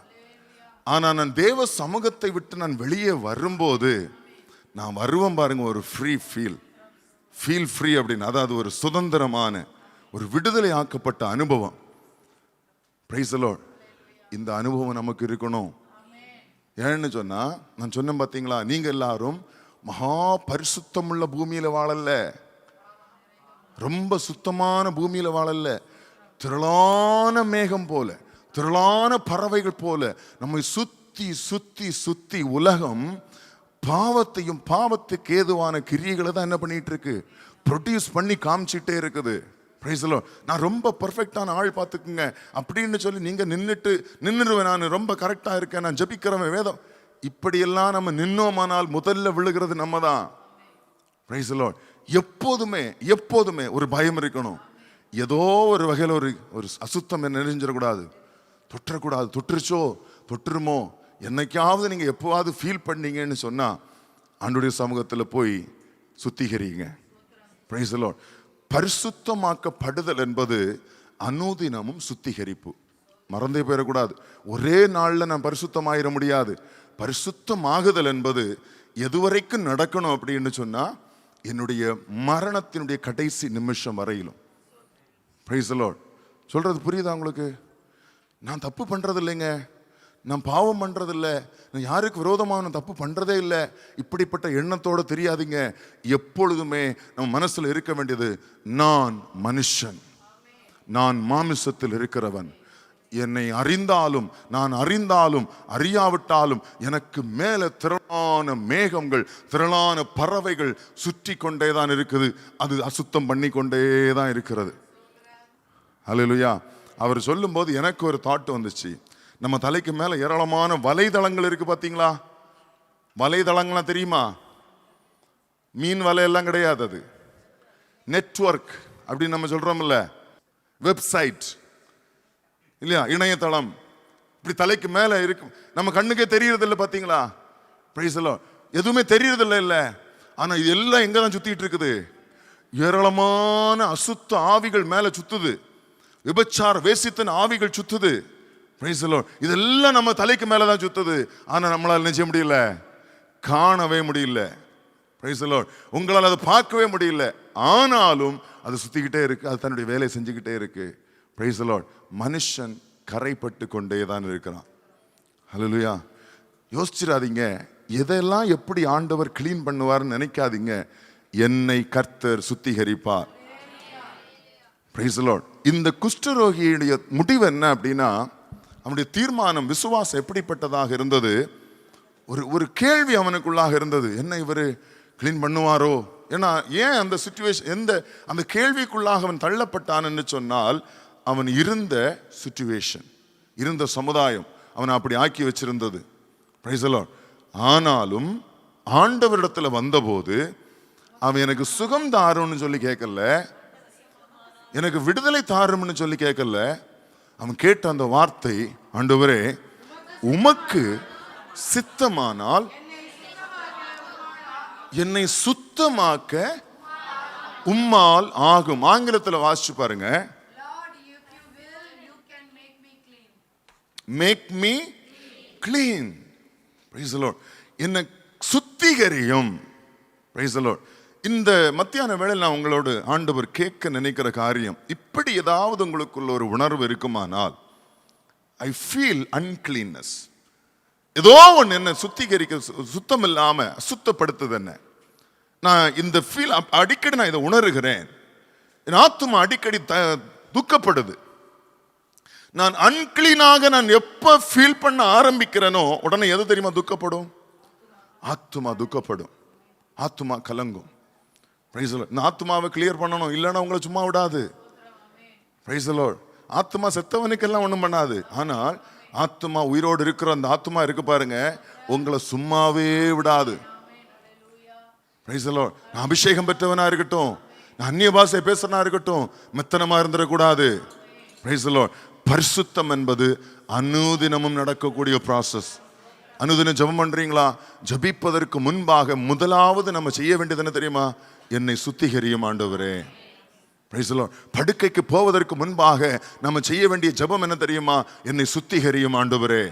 நான் ஆண்டுடைய சமூகத்தில் ஜபிக்க அமரும் போது, நான் தித்தரைக்கு போவதற்கு முன்பாக நான் அமர்ந்திருந்து, நான் ஏதாவது வகையில, நமக்கு தெரிந்து நம்ம அசுத்தமாகிறதை விடவும் தெரியாம அசுத்தமாகிறது ஜாஸ்தி. விளையாட்டை நினைக்காதீங்க, இது விளையாட்டை நினைக்கக்கூடிய காரியம் அல்ல இது. ஆண்டவருடைய சமூகத்தில் போய் நான் தெரிந்தோ இல்லை எனக்கு தெரியாமலோ இந்த உலகத்தினுடைய கஸ்டம்ஸ் நிமித்தமாக நான் அசுத்தப்பட்டிருப்பேன். ஆனால் முதலாவது என்னை சுத்திகரியும். ஆண்டவர் என்னை சுத்திகரியும். இந்த கடமைக்கான விளையாட்டெல்லாம் கிடையாது. ஆண்டவருடைய சமூகத்தில் போய் கேட்கணும், என்னை சுத்திகரியும், என்னை சுத்தமாக்க உம்மால் ஆகும். இது ஆண்டவர் மேலுள்ள நீதி. பார்த்துங்க, அது இயேசு கிறிஸ்துவின் மேலுள்ள ரைச்சியஸ்னஸ். அவர் மேல் இருக்கக்கூடிய அந்த ரைச்சியஸ்னஸ்ல குற்றம் இல்லை, அசுத்தம் இல்லை, பாவம் இல்லை. அவரால் மாத்திரம்தான் நம்ம என்ன செய்ய முடியும்? சுத்திகரிக்க முடியும். புரியுதா உங்களுக்கு? அப்போ நமக்கு இப்படிப்பட்ட ஒரு உணர்வு உங்கள் ஆத்துமாக்களில் இருக்குமானால், நம்ம இந்த காலை வேளையில் ஆண்டோடைய சமூகத்தில் வந்திருக்கிற உங்களை பார்த்து நான் சொல்றேன், ஆண்டவர்கிட்ட கிளீன் பண்ண சொல்லி ஜெபம் பண்ணிருங்க. நம்ம இந்த இடத்தை விட்டு போகும்போது சுத்திகரிக்கப்பட்டவர்களாக போகணும். இயேசுவின் முன்பாக வந்து தொழுது கொண்ட அந்த குஷ்டரோகி இயேசுவை விட்டு வெளியே போகும்போது, இயேசுவை விட்டு புறப்பட்டு போன போது அவன் அசுத்தம் உள்ளவனாக போகவில்லை, சுத்திகரிக்கப்பட்டவனாய் போனான். அப்ப தேவ சமூகத்தில் வருகிற உங்களை பார்த்து கர்த்தர் சொல்லுகிறார், நீ திரும்ப போகும்போது ஆத்துமா கரைப்பட்ட அனுபவத்தோடு போகக்கூடாது. கரைப்பட்டு உள்ள வந்திருக்கலாம், வெளியே போகும்போது என் ஆத்துமா எப்படியா போகணும்? சுத்திகரிக்கப்பட்ட சுத்தமுள்ள மனசாட்சியோடும் சுத்தமுள்ள ஆத்துமாவோட இந்த இடத்தை விட்டு போகணும். ஹல்லேலூயா. ஆண்டவர்கிட்ட இந்த வார்த்தையை சொல்லி பாருங்க, ஆண்டவரே என்னை சுத்தமாக்கும், என்னை தூய்மையாக்கும், என்னை சுத்திகரியும். இந்த குஷ்டரோகி வந்து சொன்னான், உமக்கு சித்தமானால் என்னை, எல்லாத்திலும் ரொம்ப ஸ்ட்ராங்கா முடிவெடுத்து ஆண்டோடைய பாதத்தில் வந்து தொழுது கொண்ட வந்த மனுஷன், ஒரு இடத்துல அவனுக்குள்ள ஒரு சின்ன தயக்கம் வந்துருச்சு. ஆனாலும் அவரால் சுத்தமாக்க முடியும்னு சொல்லி விசுவாசித்தான். என்ன பாவம் வேணாலும் இருக்கட்டும், அவரால் சுத்திகரிக்கப்பட முடியாது என்று சொல்லி ஒரு பாவம் இந்த உலகத்துல இல்லை. உங்களுக்கு தெரியுமா, அது இயேசுவால் சுத்திகரிக்கப்பட முடியாத பாவம்னு சொல்லி ஒன்று இல்லை. ஆண்டுடைய சமூகத்தில் சுத்திகரிப்புக்காக ஜெபம் பண்ணுங்க. ஆமென். நீர் என்னை சுத்திகரியும், அப்பொழுது நான் சுத்தமாவேன். சங்கீதக்காரன் அபிஷேகம் பெற்றவன், தாவீது அபிஷேகம் பெற்ற மனுஷன். பாவம் செய்த போது தேவ சமூகத்தில் போய் எதற்காக விண்ணப்பம் பண்ணினான்? சுத்திகரிப்பிற்காக. 51ஆம் சங்கீதம் முழுமையாக சுத்திகரிப்புக்கென்று அவன் பாடின சங்கீதம். அவர் ஏறெடுத்த ஜெபம், அவர் ஏறெடுத்த விண்ணப்பம். எனக்கு சுத்த இருதயம் வேணும், எனக்கு நான் சுத்திகரிக்கப்பட வேணும், என் ஆவி சுத்திகரிக்கப்பட வேணும், என் ஆவி நிலையற்றதா இருக்குது, எனக்கு ஒரு நிலைவரமான ஆவியை தாரும், எனக்கு நான் இழந்து போன ரட்சிப்பின் சந்தோஷத்தை எனக்கு திரும்ப தாரும். இப்படியாக ஆண்டோடைய சமூகத்தில் போய் ஜெபிக்கிறான். நீர் எனக்கு தந்த பரிசுத்த ஆவி என்னிலிருந்து எடுத்து போடாதிரும், உம்முடைய இரட்சணியத்தின் சந்தோஷத்தை எனக்கு திரும்பவும் தாரும். பாவம் செய்த போது அவன் அபிஷேகிக்கப்பட்ட மனுஷனாக இருந்தாலும் எல்லாவற்றையும் இழந்து வந்து நிற்கிறான். பாவம் உணர்த்தப்பட்ட போதோ அவன் பாவம் செய்தேன் என்று சொல்லி தேவ சமூகத்திலே பிரவேசித்து சொன்னான், ஆண்டவரே உமது கிருபையின்படி எனக்கு இறங்கும், உமது கிருபையின்படி எனக்கு இறங்கும், நான் பாவம் செய்தேன், உம்முடைய கிருபையின்படி எனக்கு இறங்கும். ஹல்லேலூயா. நீங்க சாமுவேலின் புஸ்தகத்துல வாசிக்கும் போது இந்த சங்கீதத்தை நீங்க வாசிக்க முடியாது. நாத்தான் சொல்லுவாரு, நீ அந்த மனுஷன், அவர் சொல்லுவார் நான் தான் பாவம் செஞ்சேன் அப்படின்னு சொன்ன நாத்தான் திரும்ப சொல்லுவார், உன் பாவத்தை கர்த்தர் நீங்க பண்ணினார் என்று. ஆனா இந்த ரெண்டு வார்த்தைக்கு நடுவில் எழுதுனதான் சங்கீதம் 51. பாவம் உணர்த்தப்பட்ட போது நான் சொன்ன பாத்தீங்களா, ஏதோ ஒரு ஃபீல், ஏதோ ஒன்று ஆத்மாவை கரைப்படுத்தினது போல, என் ஆத்மா கரைப்பட்டது போல ஒரு உணர்வு வந்த போது தேவ சமூகத்திலே பிரவேசித்தான். உங்களுக்கு இப்படிப்பட்ட உணர்வு வர வேண்டும், வரும் கர்த்தருடைய பிள்ளைகளுக்கு வரும். எப்பொழுதெல்லாம் வருதோ அப்பொழுதெல்லாம் தேவ சமூகத்தில் போயிருங்க. சங்கீதக்காரனை போல பிரவேசித்து உம்முடைய கிருபையின்படியே எனக்கு இறங்கும், என்னை கழுவி தூய்மையாக்கும், நான் சுத்தமாவேன். நீர் என்னை சுத்திகரியும், அப்பொழுது என்னை கழுவியருளும், அப்பொழுது நான் உறைந்த மழையிலும் வெண்மையாவேன். இதெல்லாம் அவர் மாத்திரம்தான் செய்ய முடியும். இந்த குஷ்டரோகியின் இடத்துல இருந்த அடுத்த காரியம், என்னை விடுதலையாக்க இயேசுவால் மாத்திரமே கூடும். வேதத்தில் பல இடங்களில் குஷ்டரோகங்களை குறித்து நம்ம பார்க்க முடியும். நம்ம லூக்கா எழுதின சுவிசேஷம் 17ஆம் அதிகாரத்தில் வாசித்தோம். பழைய ஏற்பாட்டிலும் சில இடங்களில் குஷ்டரோகத்தை குறித்து நம்ம வாசிச்சிருப்போம், சம்பவங்கள் சில வாசிச்சிருப்பீங்க. எந்த இடத்துலெல்லாம் குஷ்டரோகம் விடுதலையாக்கப்பட்டதோ அங்கு எல்லாம் எப்படிதான் சுகம் நடந்திருக்கும்னு பார்த்தீங்கன்னா, அற்புதமாக தான் சுகம் நடந்திருக்கும். மெடிசினாலேயோ அப்படி அல்ல, அது அதிசயமாக அற்புதமாக தான் சுகம் நடந்திருக்கும். அப்ப இந்த மனுஷனுக்கு தெரியும் இந்த குஷ்டரோகத்தினுடைய முடிவு மரணம். ஆனால் இயேசுவால் இந்த குஷ்டரோகத்திலிருந்து விடுதலை கிடைக்கும் என்று சொல்லி அவன் நம்பி ஆண்டோடைய சமூகத்தில் வந்து கேட்டான், என்னை நீர் சுத்திகரியும், என்னை சுத்தமாக்க உம்மால் ஆகும். மத்தேயு எழுதின சுவிசேஷத்திலே நம்ம இந்த குஷ்டரோக சம்பவம் 1வது அதிகாரத்தை நீங்க எடுப்பீங்கன்னு சொன்னா, மார்க்கு 1ஆம் அதிகாரம் 40ல இருந்து வாசிங்க.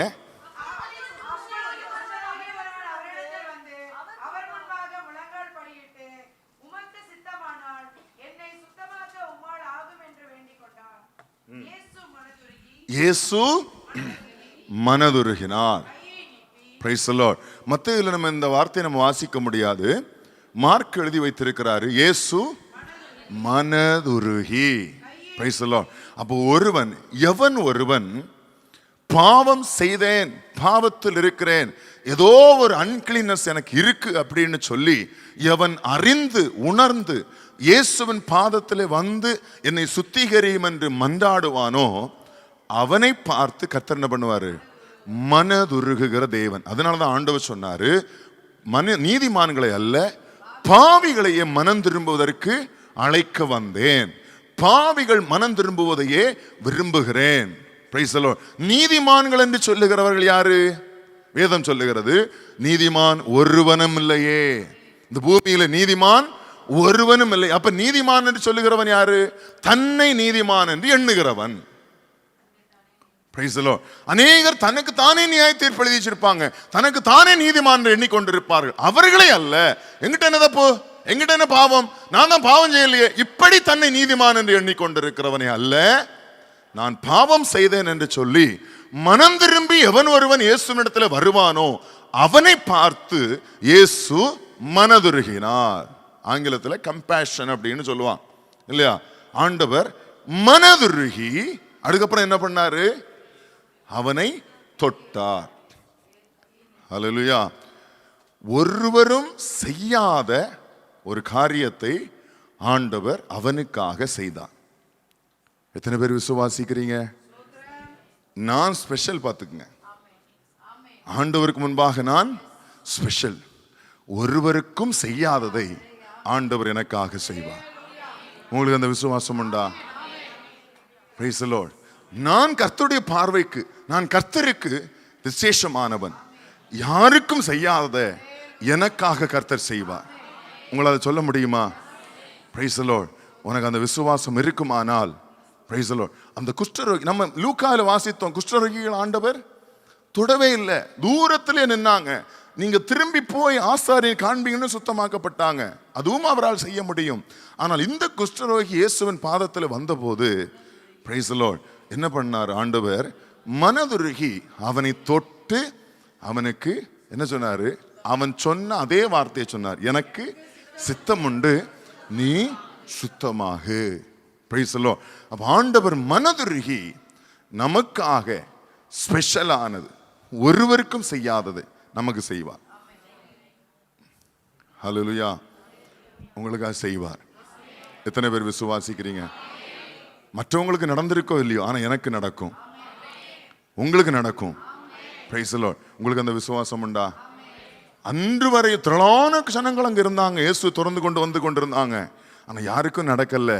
இந்த ஒரு மனுஷனுக்கு ஒருவனும் சேராததும் ஒருவனும் தொடக்கூடாததும் செய்யாததுமான காரியத்தை இந்த குஷ்டரோகிக்காக ஆண்டவர் செய்தார். ஹல்லேலூயா. உங்க வாழ்க்கையிலும் கர்த்தர் நிச்சயமாக செய்வார். Price the Lord. வாசிங்க அந்த வசனத்தை.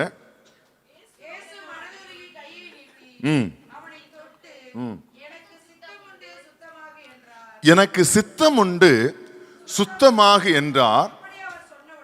இப்படி அவர் சொன்ன உடனே குஷ்டரோகம் அவனை விட்டு நீங்கிற்று. அவன் என்ன ஆயிட்டான்? சுத்தமானான். நம்ம இப்ப படித்ததன்படி இப்ப அவன் என்ன ஆயிட்டான்? கிளீன் ஆயிட்டான். அப்படிதானே? ஸ்பிரிச்சுவலி அவனுக்கு என்ன நடந்துச்சு? மரணத்திலிருந்து தப்புவிக்கப்பட்டான். பாவம் அவனுக்கு நீக்கப்பட்டு பாவத்திலிருந்து விடுதலையாக்கப்பட்டு அவன் மேல் எழுதப்பட்டிருந்த மரணம் என்கிற நியாய தீர்ப்பிலிருந்து அவன் என்ன செய்யப்பட்டான்? விடுவிக்கப்பட்டான். இயேசுவை விசுவாசித்து வருகிறவருடைய முடிவு இதுதான். ஏன் நாங்க இயேசுவை பின்பற்றணும், ஏன் நாங்க இயேசுவை தொழுது கொள்ளணும் அப்படின்னு கேட்டீங்கன்னு சொன்னா அதனுடைய முடிவு இதுதான். ஒருவனுடைய பாவம் என்ன செய்யப்படும்? மன்னிக்கப்படும். மன்னிக்கப்படுவதோடு மாத்திரமல்ல, அந்த பாவம் அவனை விட்டு நீக்கப்படும். அல்லேலூயா. மன்னிப்பு அதோடு முடிந்து போவதல்ல, பாவம் என்ன செய்யப்படணும்? நிவர்த்தியாக்கப்படணும். பாவம் மன்னிப்பின் நிச்சயம் உண்டாக்கப்பட வேண்டும். அப்படின்னு சொன்னா பாவம் அவனை விட்டு நீக்கப்பட்டிருக்க வேண்டும். அல்லேலூயா. நீ மன்னிக்கப்பட்டாச்சு போப்பா, இன்னும் அவனுடைய குஷ்டரோகம் அவனுக்கு இருக்குன்னு சொன்னா அப்படி அல்ல. அவனுடைய குஷ்டரோகம் என்ன செய்தது? நீங்கி அவன் சுத்தமானான்.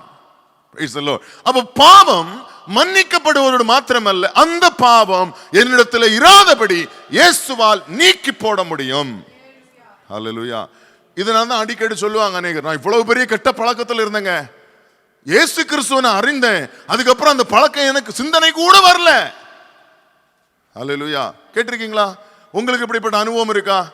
நீங்க இந்த அனுபவத்தில், நான் இப்படிப்பட்ட பழக்கத்திலாம் இருந்தேன் பாத்துக்கங்க, இப்போ என்ன எப்ப போச்சுனே தெரியல, என்ன நடந்ததுனே தெரியல, இப்ப அந்த சிந்தனை கூட எனக்கு இல்ல. யாருக்காவது இருக்கா? அப்படிப்பட்ட அனுபவம் இருக்கா? ஒண்ணுமே கிடையாதா நமக்கு? அல்லேலூயா.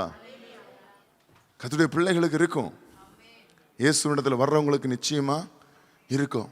நான் இப்படிப்பட்ட மனுஷனா இருந்தேன், இப்படிப்பட்ட மனுஷியா இருந்தேன், இன்னைக்கு அந்த சிந்தனை போலும் இல்லாத. என்ன நடந்தது? அப்போ இயேசுவினிடத்தில் வந்தபோது முதலாவது மன்னிக்கப்பட்டது, அதுக்கு பிற்பாடு நீக்கப்பட்டது. அல்லேலூயா. அது என் சரீரத்தில் இருந்து, சிந்தனையில் இருந்தும் அது எடுத்து மாற்றப்பட்டது, எடுத்து போடப்பட்டது. அல்லேலூயா. அதுக்கப்புறம் என் சிந்தனையில் அது வரவே இல்லை. Praise the lord. இயேசுவினிடத்தில் வந்தா இதுதான் நடக்கும். ஆமென். அப்ப இயேசுனாலே என்ன நன்மை எனக்கு? உன்னுடைய பாவம் மன்னிக்கப்படும், நீக்கப்படும். உன் மேல் எழுதப்பட்ட மரணம், பிரைஸ் தி லார்ட், ஜீவனாக மாறும். அல்லேலூயா. இப்போ நிறைய பேருக்கு கொஸ்டின் இருக்கு, எப்படி இயேசுனால என்ன, இயேசுனால என்ன நன்மை, எதுக்கு இயேசு, எதுக்கு ஜீசஸ் அப்படின்னு நம்ம நினைக்கலாம் இல்லையா? நிறைய பேர் கேட்கலாம், என்ன நன்மை? சிம்பிளா நம்ம சொல்ல போனோம்னா இந்த 3 லைன் தான். ஹல்லேலூயா. 3 ஆன்சர். Praise the lord. இயேசுவிடத்தில் வந்த பாவம் மன்னிக்கப்பட்டு, அது நீக்கப்பட்டு, நமக்கு நித்திய ஜீவன் அளிக்கப்படும். Price the Lord. அப்படி ஒருவனுடைய பாவம் மன்னிக்கப்படாவிட்டால் அவன் அந்த பாவத்தினாலேயே சாவான், அவனுக்கு நித்திய ஆக்கினை தீர்ப்பு. Price the Lord. 8ஆம் அதிகாரம் யோவான் எழுதின சுவிசேஷத்தில் இயேசு சொன்னார், என்னை விசுவாசிக்காமல் போனீர்கள் என்று சொன்னால் உங்கள் பாவத்திலேயே நீங்கள் சாவீர்கள். அல்லேலூயா. இயேசுவை விசுவாசியாமல் ஒருவன் போவானானால் அவன் அந்த அதாவது அந்த விசுவாசிக்காமல் போவதன் நிமித்தம் அந்த பாவத்தினாலே அவன் என்ன செய்வான்? மரித்து போவான். எதுங்க பாவம்? இயேசுவை விசுவாசிக்காதது பாவம். Price the Lord. எது பாவம்? இயேசுவை விசுவாசியாமல் போனது. இந்த குஷ்டரோகி இயேசுவினிடத்தில் வந்து, விசுவாசத்தோடு வந்து இயேசுவினிடத்தில் தொழுது கொண்டு சொன்னான், என்னை சுத்தமாக்க உம்மால் ஆகும். Price the Lord. அவனுடைய பாவம் மன்னிக்கப்பட்டது, மரணம் நீக்கப்பட்டது, மரண தீர்ப்பு அவனுக்கு மாற்றி எழுதப்பட்டது, பாவம் சுத்திகரிக்கப்பட்டது. அல்லேலூயா. நம்ம உங்களுக்கு புரியுற மாதிரி ஒரு எக்ஸாம்பிள் நான் சொல்றேன். நம்ம குளிக்கிறோம், நான் சொன்னது போல தண்ணி ஊத்துறோம், அதுக்கப்புறம் என்ன பண்றோம்? சோப்பு போடுறீங்க இல்லையா? சோப்பு போட்டதுக்கு பிற்பாடு மறுபடியும் எதுக்கு தண்ணி ஊற்றணும்? சோப்பு போடுறதுக்கா? சோப்பு போடுறதே எதுக்கு தான் போட்டீங்க? அழுக்கு போறது தானே. சோப்பு போட்டப்ப என்ன ஆயிடுச்சு? இந்த கையில ஒரு கரை ஒட்டிட்டு இருக்கு, சோப்பை போட்டு தேய்க்கிறீங்க, இப்ப கரை என்ன ஆயிடுச்சு? போயிருச்சுல்ல, போயிருச்சு தானே. அதுக்கப்புறம் எதுக்கு தண்ணி ஊற்றணும்? நீக்கப்படணும் இல்லையா? அது அதான் புரியுதுக்கா சொல்றேன், புரியுதா? இப்ப ஆண்டவருடைய சமூகத்துல வந்தோம், கரை இருந்துச்சு, ஆண்டவர்கிட்ட என்ன பண்ணிட்டாரு? சோப்பு போட்டு தம்முடைய ரத்தத்தினால் என்ன பண்ணிட்டாரு? கழுவிட்டார். ஆனாலும் இப்ப என்ன இருக்குங்க? சோப்பு இருக்குது இல்ல, அந்த அழுக்கோட சேர்ந்து. அப்ப என்ன பண்ணணும்? தண்ணி ஊத்தி கழுவணும். அதான் நீக்கப்பட்டது. Price the Lord. மன்னிக்கப்பட்டது, நீக்கப்பட்டது, அதுக்கப்புறம் சுத்தமாச்சு. புரியுதா? இப்ப இந்த மனுஷன் சுத்தமானவனாக, இந்த மனுஷனுடைய எக்ஸ்பீரியன்ஸை கொஞ்சம் கவனிச்சு பாருங்க. அவன் எத்தனை வருஷத்துல எத்தனை நாளை செத்து போயிருப்பானோ தெரியாது. ஆனா இப்ப அவன் என்ன ஆயிட்டான்? சுத்தமாக்கப்பட்டவனாக திரும்ப போனான். இயேசு இப்படி எத்தனையோ பேருக்கு ஜீவன் கொடுத்திருக்கிறார்.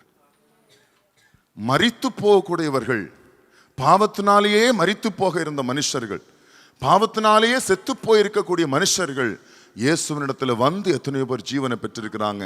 இந்த குஷ்டரோகியை போல இன்று அதே ஆண்டவர் உங்களை பார்த்து சொல்லுகிறார், எனக்கு சித்தம் உண்டு, நீங்கள் சுத்தமாகுங்க. Price the Lord. என்ன சொல்லுகிறார்? நான் குஷ்டரோகி என்ன பண்ணானோ அதையே நீங்களும் செய்யுங்க. இயேசு உங்களுக்கு ஜீவனை தர வல்லவர். உங்கள் மேல் எழுதப்பட்டிருக்கிற மரண தீர்ப்பு, பிரைஸ் தி லார்ட், மாற்றி எழுதப்பட்டு உங்களுக்கு நித்திய ஜீவனை அளிக்க அவர் வல்லவர். இந்த வார்த்தைகளினாலே கர்த்தர் உங்களை ஆசீர்வதிப்பாராக.